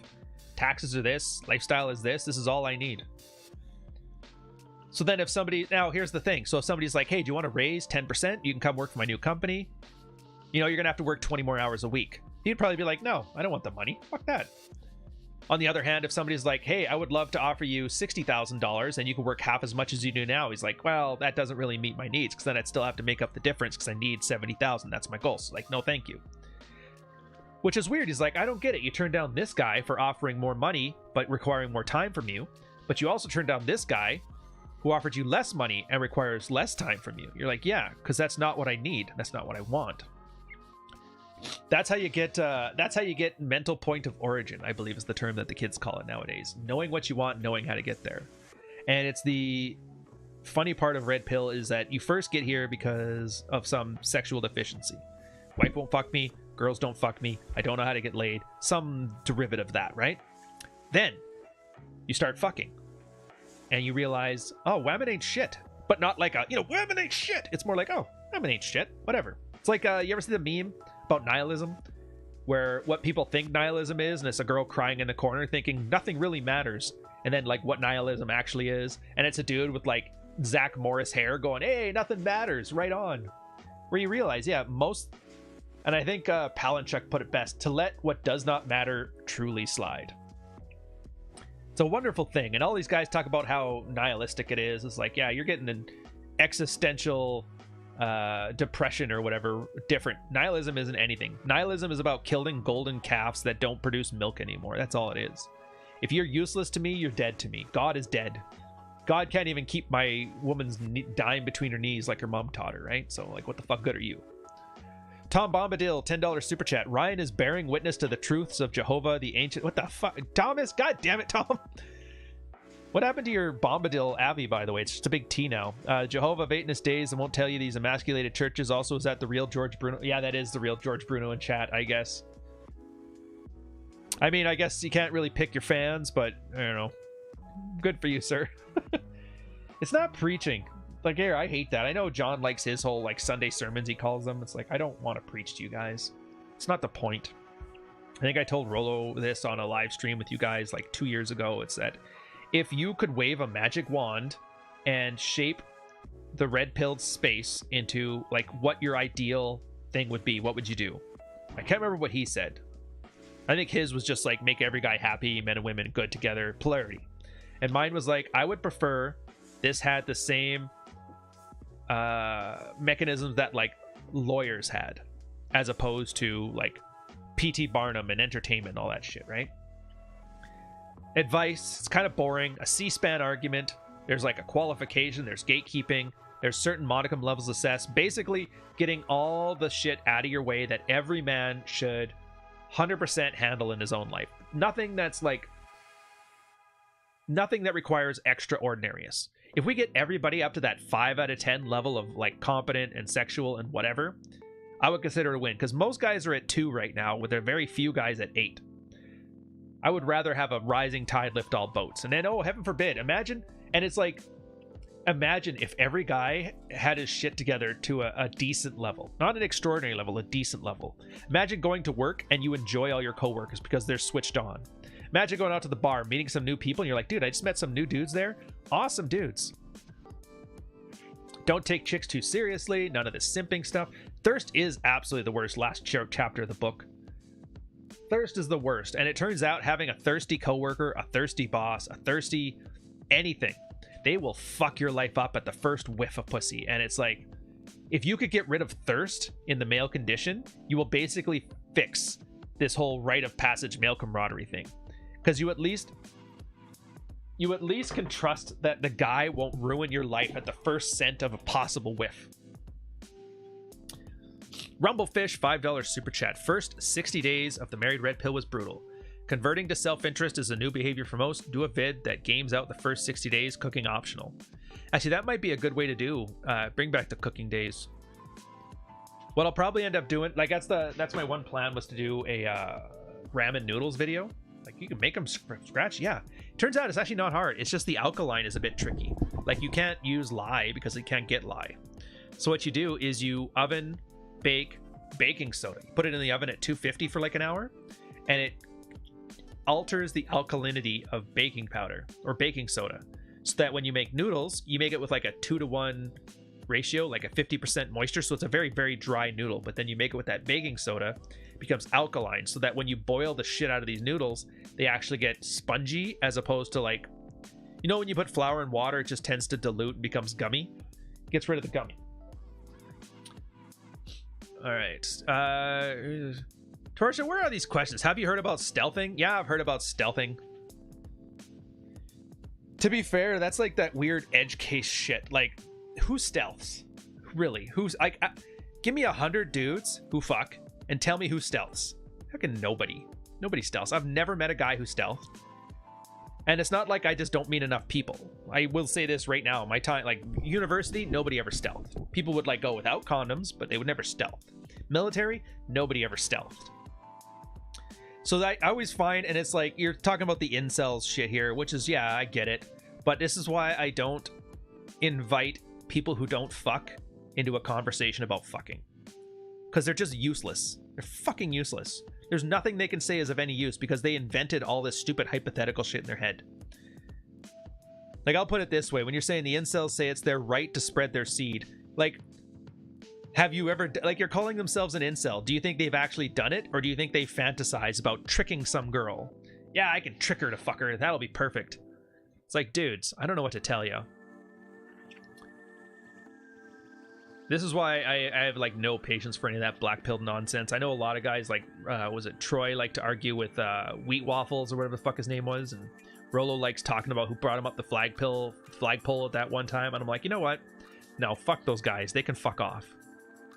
Remember what I told you before about would you take $10,000 more dollars in your job, but you have to work this much harder? This is the exact same thing. Hey, what would you like? Would you like 10,000 more followers on your YouTube channels, but then you have to deal with all these black pill arguments? My answer would be no. Fuck off. Oh, Chesty, exactly. Same with pretzels. Good point. If you guys don't know, that's how pretzels brown like that. What they do is they put the dough into the pretzel shape because they need it to be thin. Boil it in alkaline water just for like a little bit to get the outside layer semi-cooked, and then you oven roast it, and that's how you get that dark brown. So it's really good. So that's the little trick for you. So anytime you need an alkaline and you don't have the ability to secure lye water, which it's pretty fucking abrasive unless you're a professional kitchen. Yeah, you just put baking soda in the oven for 250. Tom Bombadil, my main account is banned, and this one will probably be banned later when nobody is looking, but that's okay. Jesus is on the throne. Did somebody in the chat ban you? Here, actually, guys, I'll make a call right now. If you're in chat and you see Tom running his mouth, like, give him a timeout, but we don't need to ban him. We kind of, I don't know. Tommy Bombadil here, he's kind of like that old 15-year-old dog, has no teeth and pancreatic cancer, but it's like, it's my dog, man. I just can't bear to put him down. Tommy, you're my old dog. Where are we at here? When will the book come out, brah? Stop bothering about it. I already told you it's slower than I wanted it to be, and it's going to be like the fucking Rolo thing where it's like, I wanted it out in a year, but now it's going to take 3. We'll see. I think it's in a good space now, but I'll keep you up to date. If you ever want to follow where the book is on, just sign up for my newsletter. It's ryanstone.com/newsletter. If any updates come on the book, that's the first place I put it, because those are the guys who are A, able to read and want to read, and B, actually interested in the book. So something to think about. Oh, Johnny did. All right. Well, I'll have to keep that in mind. Okay, so what are we on now? 124. Tasks. I'm probably going to get a better name. That's not very catchy. I don't know if it matters, but making like catchier chapter titles in this thing. Play around with it, see what happens. So we've been talking a lot about the meta of Red Pill, but we really haven't spent any time talking about Red Pill. So what is it you do? Well, everybody, put in the work. Put in the work, guys. Do the work. Fake it till you make it. The fuck do I fake? What the fuck do I work? Most people will put this behind a Gumroad paywall. Hey, you can sign up for my Alpha Male War Room of Masculine Excellence League of Extraordinary Gentlemen Conference, CME, 21 every convention, and we even had one like the Rule Zero Live, which I would say I've been to and seen a lot of these conventions. I really did like ours, even though it was stupid fucking COVID online. Like just Sterling's alone on taking dominance in the bedroom from 0 to 100. Like it went everywhere. It started like at put your hand on her collarbone, and right to the end where it was like spitting in her mouth, and I was like, oh fuck, that's awesome. But it was good. So then a lot of guys don't know how like rough they can get with their girls and it still be cool as opposed to being bad. He literally showed just like start with this, then do this, and until you get to that point where the girl's not liking it, and then you just walk it back from there. And I was like, fucking brilliant. Oh, Zenirko, I'm not even talking about that war room. Do you realize there's like 3 fucking war rooms? What the fuck was that guy's name? Corey Capella. He had a war room. And then I think the Tates have a war room. And there was one other guy who had a war room. I can't remember his fucking name, but he was one of those guys that has like a Spartan helmet and axes on his Avi on Twitter. It turns out, like, if you're going to have a masculine space, you basically have to call it like a war room. What did Jack call his? Liminal order. The spitting in the mouth thing. Yeah, it was interesting finding that out. Yeah, Ben Shapiro has a war room. Steve Bannon has a war room. All the nerds have them. And it's always funny because, like, I never see anybody who's actually been in the military ever make a war room. Because if you've ever been in a position where you might have to go to war, the last thing you want is to go to war. The only people who talk about that are like chicken hawks. So that's when I see some like Fox News reporter talking about we need to invade Ukraine, that's how I think about the war room. I'm like, I remember I had a lot of buddies came back with PTSD from Afghanistan because a lot of you guys thought it was a great idea to go to war. So go fuck yourself, you know? What's your gamer tag? They have me on just digital. Yeah, Minecraft war room, exactly. The Tekken room is where I do my war room. Murphy's beard reminded me of that Carbon. It's like Bride of Frankenstein, but I'm not here to chuck shit about him. So the work, like the first things, and this is always the first thing guys are told, like, do you even lift, bro? Right? And it always seems like a meme, right? It's like, whatever. I'm trying to fix my marriage. I don't have time to lift. 2 reasons why lifting. Well, there's more reasons, but 2 main ones I want to address here as to why lifting is important. 1, you're swapping notes with other guys, and guys are starting to become ruthlessly self-interested, and everything is about what can you provide for me. And so a lot of guys are like, I'm perfectly willing to spend as much time as possible helping guys out with their sexual strategy. Most guys in the Red Pill approach it that way, like it's a take a penny, leave a penny jar. Yeah, I took a lot of pennies, I'm gonna leave a lot of pennies. Nothing but patience for you, but I can't force you to give a shit about your life. You have to give a shit about your life, and then I can supplement that. So what's the easiest, most effective, and basic ass way that you can see if a guy is invested in fixing his life or just wants to waste your time bitching about how the women did it wrong? Go start a workout program. Get on strong lifts 5x5.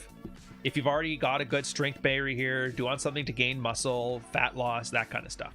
Because, and it's not because these things are inherently masculine, which I could argue they are.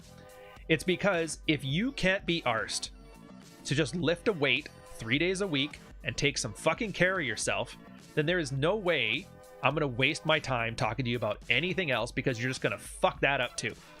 And I don't know, Chesty, how many hours a week do you probably spend talking to guys about, you know, Red Pill? Probably not many. Even me myself, there's maybe an hour of content on here a day. But whatever it is, Every hour you spend coddling some black-pilled incel asshole who's wasting everybody's time talking about, no offense, stealthing and some other type 2 jawline shit is an hour that you're not spending on a guy who has his shit together, is working hard, but he's having some problems and he needs some help.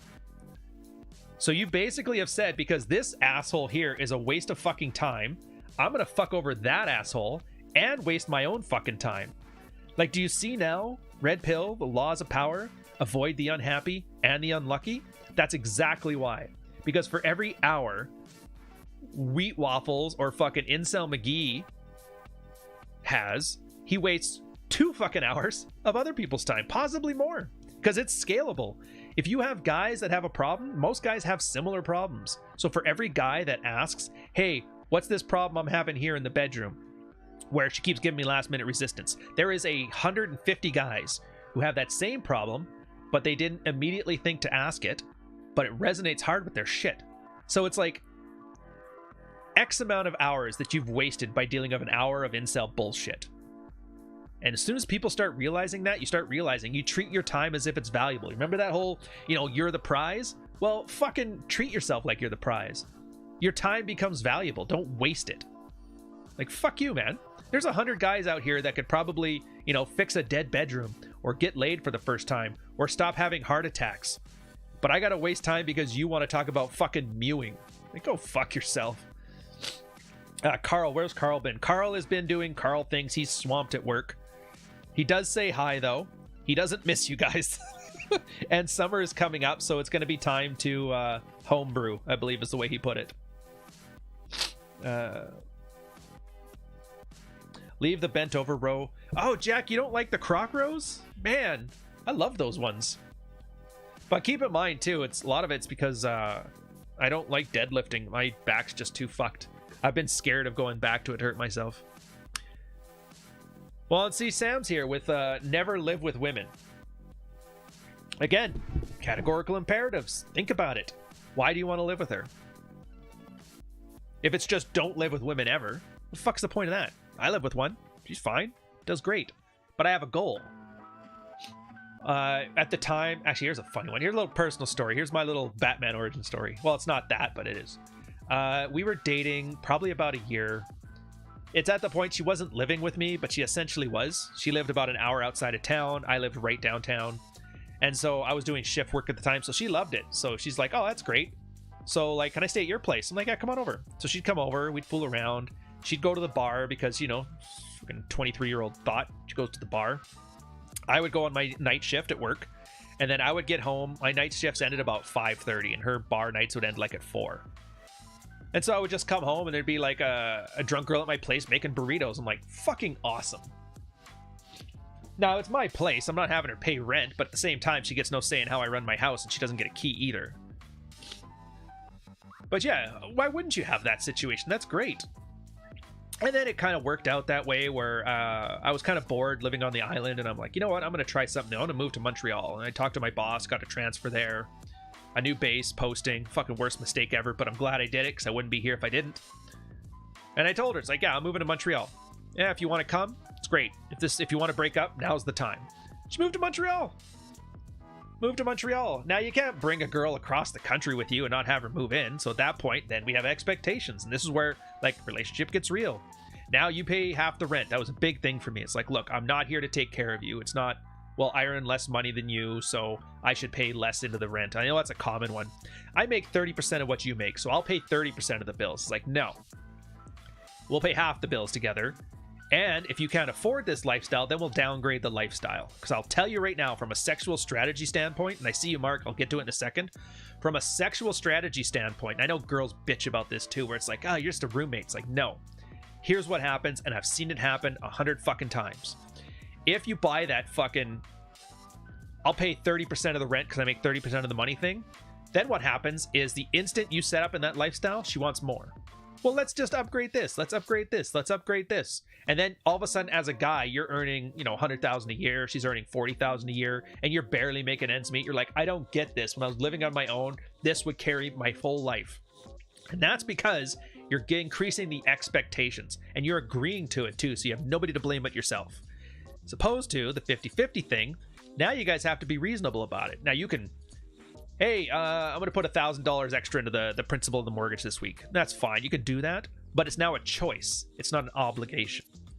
And then by a girl understanding the value of money and work, because she's earning X amount of dollars, then she kind of like, it just works out better. Like in our case, it's like that. We have money when we need it for lying around. We just have a joint account. Mortgage goes in, dog food goes in, all that shit. Everything we have to spend as like a family unit go in there. As long as that number goes in every month, whatever you do with the rest of your money is yours. Does she make more? Does I make more? We don't even think about it. Again, this is back to the George Bruno thing about the praxeology of the dominant male. Pause on that because I'm going to switch that, make that a proper title. Because we're going to deal with Mark's super chat. If there is a war room where they do not teach you financial preparedness against inflation or financial freedom, count me out. Oh, there's so many basic tasks that none of them do. They're always about making those fat stacks, bro. Like fat stacks. You're gonna fuck yourself. God, I'm so angry. I've cussed so much. But I guess, I mean, you can't demonetize the video more than once, right?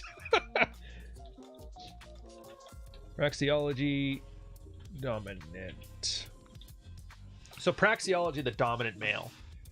I was going to end this off with that and the Emasculation Paradox, which are two of probably the oldest red-pilled mental models and concepts you've never heard, which kind of bothers me because there's like, how many red-pilled content creators out there right now? 50, 60, 70, 150? Not one of them decided to mention shit that started the whole fucking thing. But hey, we're at where we're at. You guys are here. You've got good taste, good choices in life. You decide, I know which podcast I'm going to listen to while I'm working out and earning those fat stacks in the war room. So I'm going to let you in on it. Dominant, praxeology, the dominant male. Praxeology, the dominant male came from a letter to a guy, Ian Ironwood. Old, like well before my time, pre-Rolo time. And this girl, he was coaching this girl, showed her like, hey, I want to be able to get a man. She was like in her 30s or whatever. She's one of those like, well, where have all the good men gone? He's like, right, here's what you do. And his advice was pretty simple. From a red pill perspective, nobody gives a shit about your job. They don't care about your boss bitch. They don't care about you being dominant. Just be submissive, play act the femme fatale, be sexual, be available, and be pleasant. Try that out. And so she did. She stopped bragging about her PhD. She acted all like, oh, I'm just a girl. Well, you know, yeah, I can open my jar of pickles, but if I act weak, he'll open it for me, and that's great. She goes, dude, this is amazing. This guy thinks I'm the greatest thing ever, and I have to play act like I'm useless, but he knows I'm not, and he doesn't care if I do work and if I'm boss bitch and if I'm all this stuff. But then I come home and I pretend like I'm just a wee little girl, and he loves it and he treats me well, and I feel so wonderful and loved and comfortable. And he goes, if only he knew I was fucking tricking him on this one. It's like, it feels like my dirty little secret. And Ian's like, all right, yeah, doesn't really matter. You're basically acting the way a girl in a relationship would be valuable to that guy.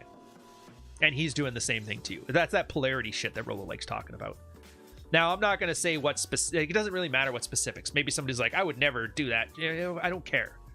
The point is, whatever man you find is going to have wants and expectations and needs and whatever. And if you want him in your life, you do those things. You do them because you want to do them. You don't do them because you're obliged to do them. You don't have to. You can just leave them.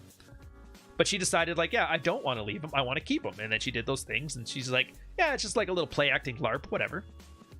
And they're like, yeah, compliance is what matters, not fucking mentality. The guy doesn't need you to believe you should be barefoot and pregnant, but just act like a good woman. The only thing that matters in your life is this. Now, here was the point of the praxeology of the dominant male.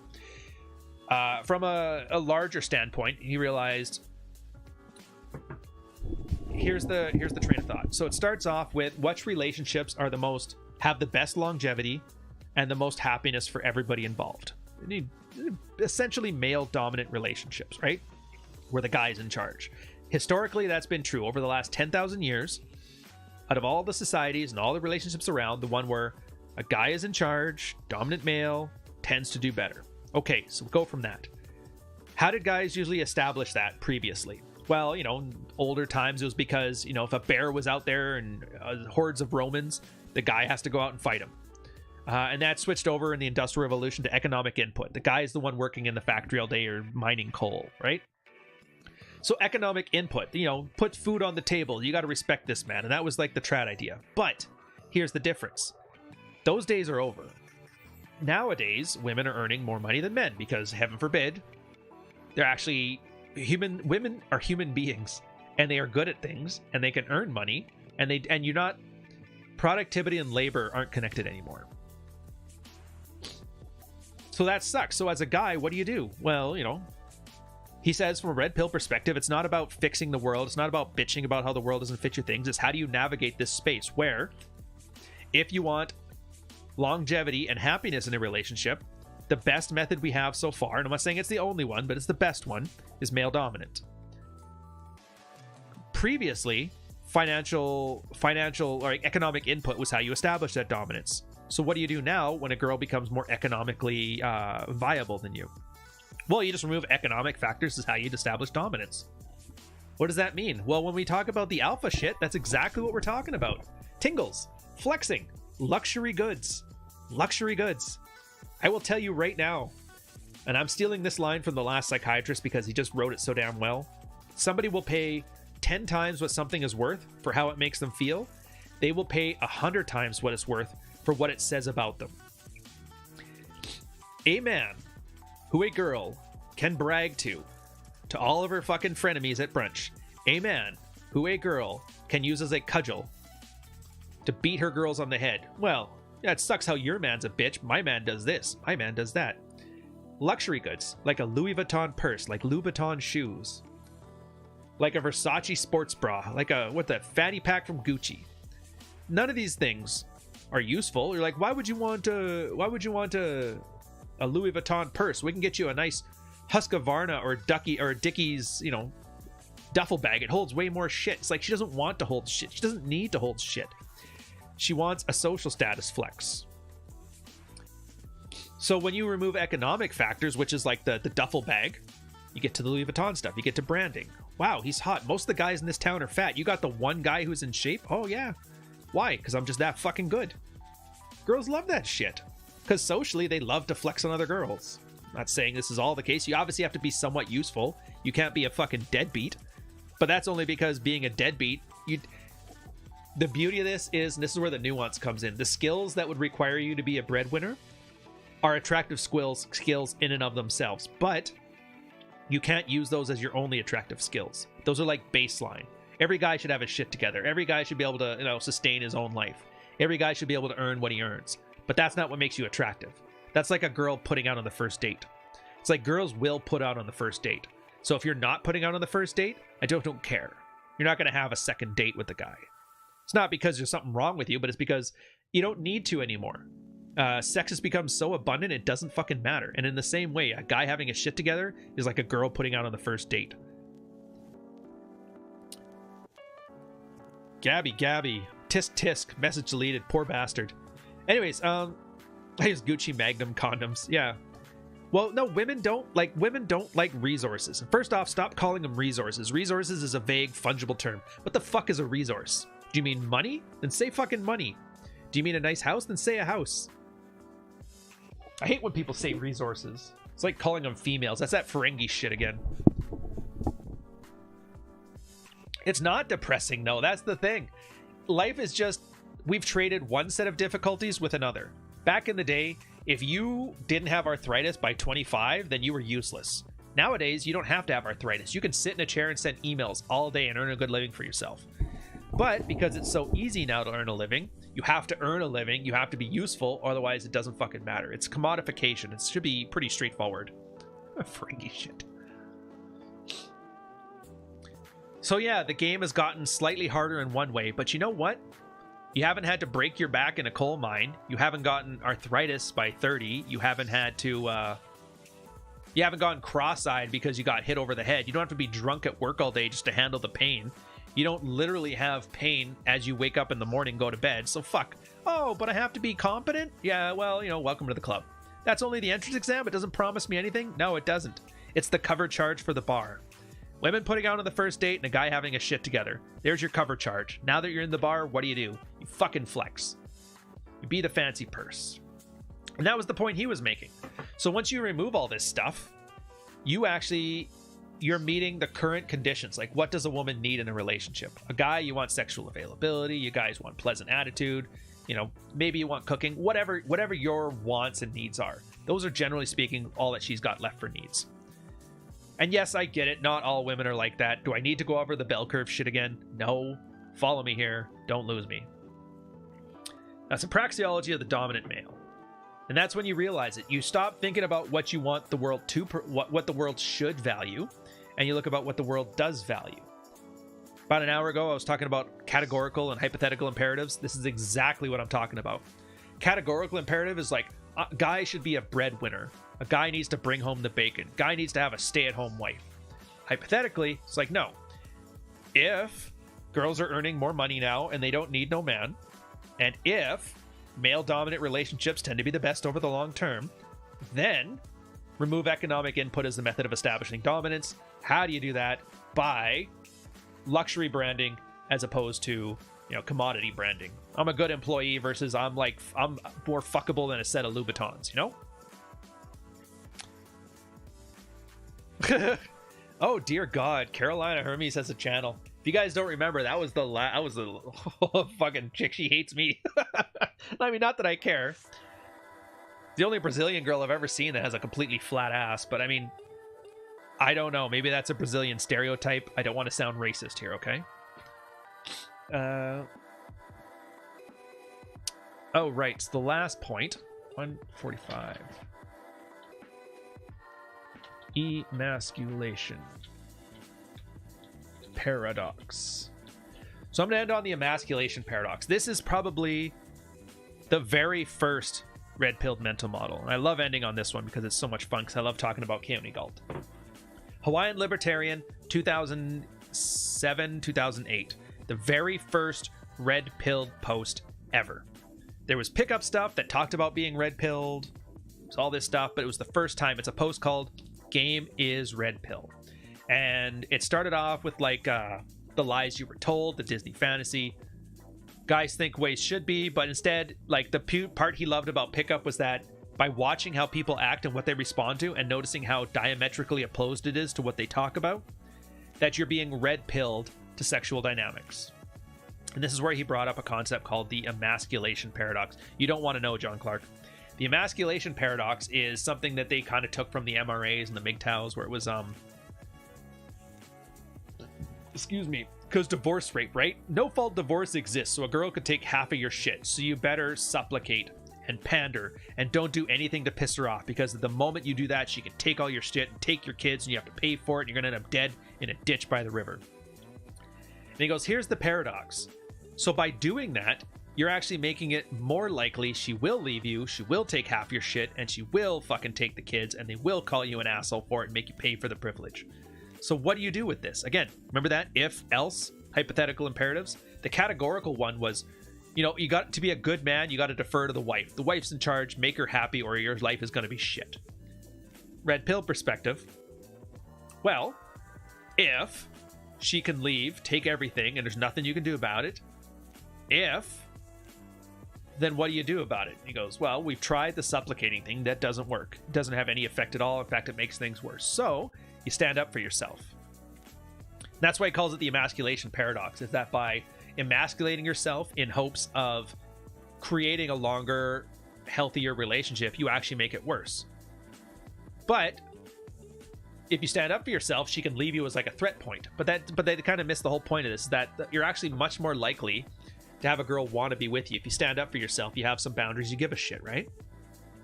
So by actively not concerning yourself with the threat of divorce rate, by actively acting like I don't give a shit, if you're gonna do it, go for it, I fucking dare you, don't hit your ass on the door on the way out, you actually make it less likely to happen. That's the Emasculation Paradox. And so that's funny when I see all these guys bitch about divorce rape, when I see them bitch about, hoes ain't shit, or what's some of the other memes? You guys have been talking about some incel shit. Torsha, what's some of the other shit the incels say? I don't even keep track anymore. You're still here. Yeah, so if you're doing all this shit, then of course you're going to get fucked, because you're looking like you're setting yourself up as a soft target, and the girl builds up resentments like, oh, I just want a guy to not put up with my bullshit. And they don't know they want that, but they do want that. Tell me no. No is the two sexiest letters in the English language. N-O. No. Sexiest word. A girl sometimes hasn't heard it until she turns 30. That's what the wall is. You guys want to know the official red pill designation of what the wall means? The wall is the first time that a decently good-looking man will tell a girl no. And that's why they fucking lose their mind. No, I'm just kidding. But yeah, seriously.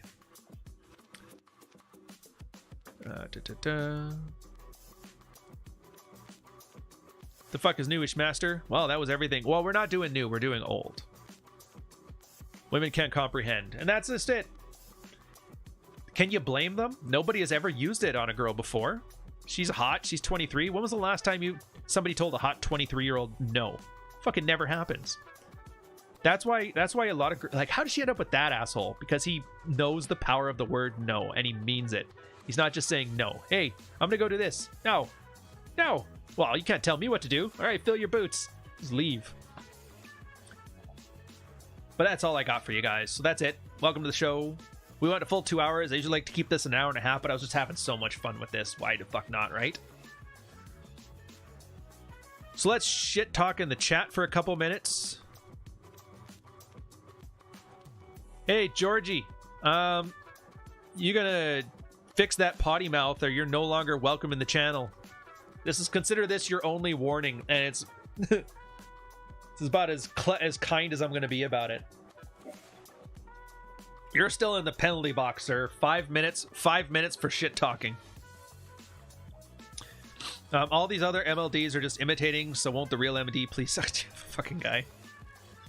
Anyways, so that's all we got for you guys. Hope you enjoyed yourself. I think Troy is running it and Rule Zero today, and we're going to be talking about what's the deal with American women. I think it's going to be John talking for 2 hours about how American chicks are fat. Troy talking about how they're not as feminine as Ukrainians. Rolo talking about how hypergamy doesn't give a shit. Me cracking jokes because I don't take it seriously, though I should, because it's a whole new audience that doesn't even know we have a channel. John Fitch, if he's there, talking about how it's like amazing. He just tried these, like, this 1 or 2 simple things and his life improved immeasurably. And if Sterling's there, bring up about how great it is, how girls love how he tells them to lose weight and they do, or something. I don't know. Sterling's kind of clever in that he doesn't have like a formula yet, so I don't quite have my finger on it. Okay. Jesus, George, get out your feelings. Is that true that Gabby is who the fuck are you talking about? Like, I know you're probably that same troll that's been trolling the chat, but who the fuck is Gabby? Anyways, Rule Zero sounds so exciting. I'm not going to watch. I hope they address hypergamy. Oh, hush, you guys. Hush. Don't be so hard on it. Look, I've told you guys hundreds of times. The Rule Zero podcast is a Globetrotters game. We're the Globetrotters versus the Washington Capitals. You're not going there to see playoffs. You're not going there to see training camp. You're going there to see guys spinning the ball around their finger and then shooting layups and then dunking on guys with a fucking stepladder, okay? But that's all I got. All right. Winding this one down nice and quiet. Oh, I forgot to say, I keep forgetting to say this. Guys, if you like the content, and even if you don't, give it a like. What we've had on the second channel, which has been an amazing thing, is the amount of concurrent viewers and the amount of likes has been matched, which is like unheard of. So right now we got about 250 guys here, and only about half of that with likes. So either half of you can't stand me, or half of you could hit the like button, and we can see if we can meet that milestone again. It doesn't fix anything. It's a vanity metric, but I love bragging about, hey, no hate watchers. Nobody who watches this hates this shit. Everybody who watches this actually likes the content. They just don't want to watch me fucking end up on a Chatterbait podcast jerking off with a dildo or whatever Jack did. I don't know. Side note, can we not laugh? I know, and I just did a comment here like, hey, thanks. Everybody else just talks shit. And I was like, as I say thank you, by the way, the Jack Murphy, can we not take a moment to laugh about how all the Jack Murphy fans and haters had like a solid week where all they did was watch gay porn? I joined this space to be a better man. Oh, a dude shoving things up his ass. I gotta watch 7 hours of that. You can't make this shit up, dudes. Fuck. That is some guttural laughs. We do love to hate Ryan. Shut up, Juan. Yeah, M. Horse, thank you, sir. Says keep the work up. Always critical, keep the mind thinking. Well, it's not so much the thinking. Too much thinking, I think, is the problem. More acting and doing.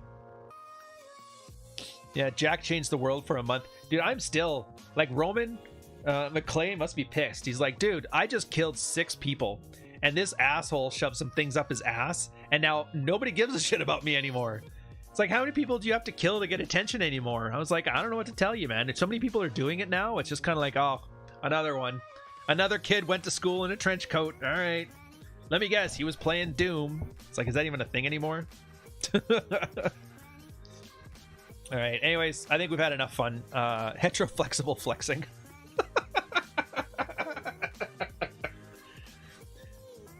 34-17 calling it. Some say Murphy is already back on Chatterbait. Well, I don't know. I do feel bad about that. Like, I guess I found out from Jeremy's thing because ever since I did the one video on it, YouTube keeps sending me all the other videos on it, which is kind of annoying. So I usually just see like the titles. But I guess when he was a teacher in DC, he was double dipping into the government funds to like the tune of $500,000. And it turns out that's why he lost his teaching job. It wasn't because of that Antifa chick doxing him. That was just, you know, icing on the cake. And in all the jerking off Chatterbait stuff was why the judge said, no, your wife gets custody of the kids because I don't want him near a fucking degenerate. So it kind of makes me laugh when you talk about all this, like, and I'm starting to kind of, this has red pilled me to like the men's rights space. How much of like feminism is ruining men out there is because of guys' consequences to their own stupid fuck decisions. So I'll leave you with that thought. I'm going to end this now, but I'm going to leave you with that thought. It's not the body count, but the number of recycled Nietzsche quotes that matters. Anyways, enjoy yourselves, guys. I'll catch you on the next one. Cheers.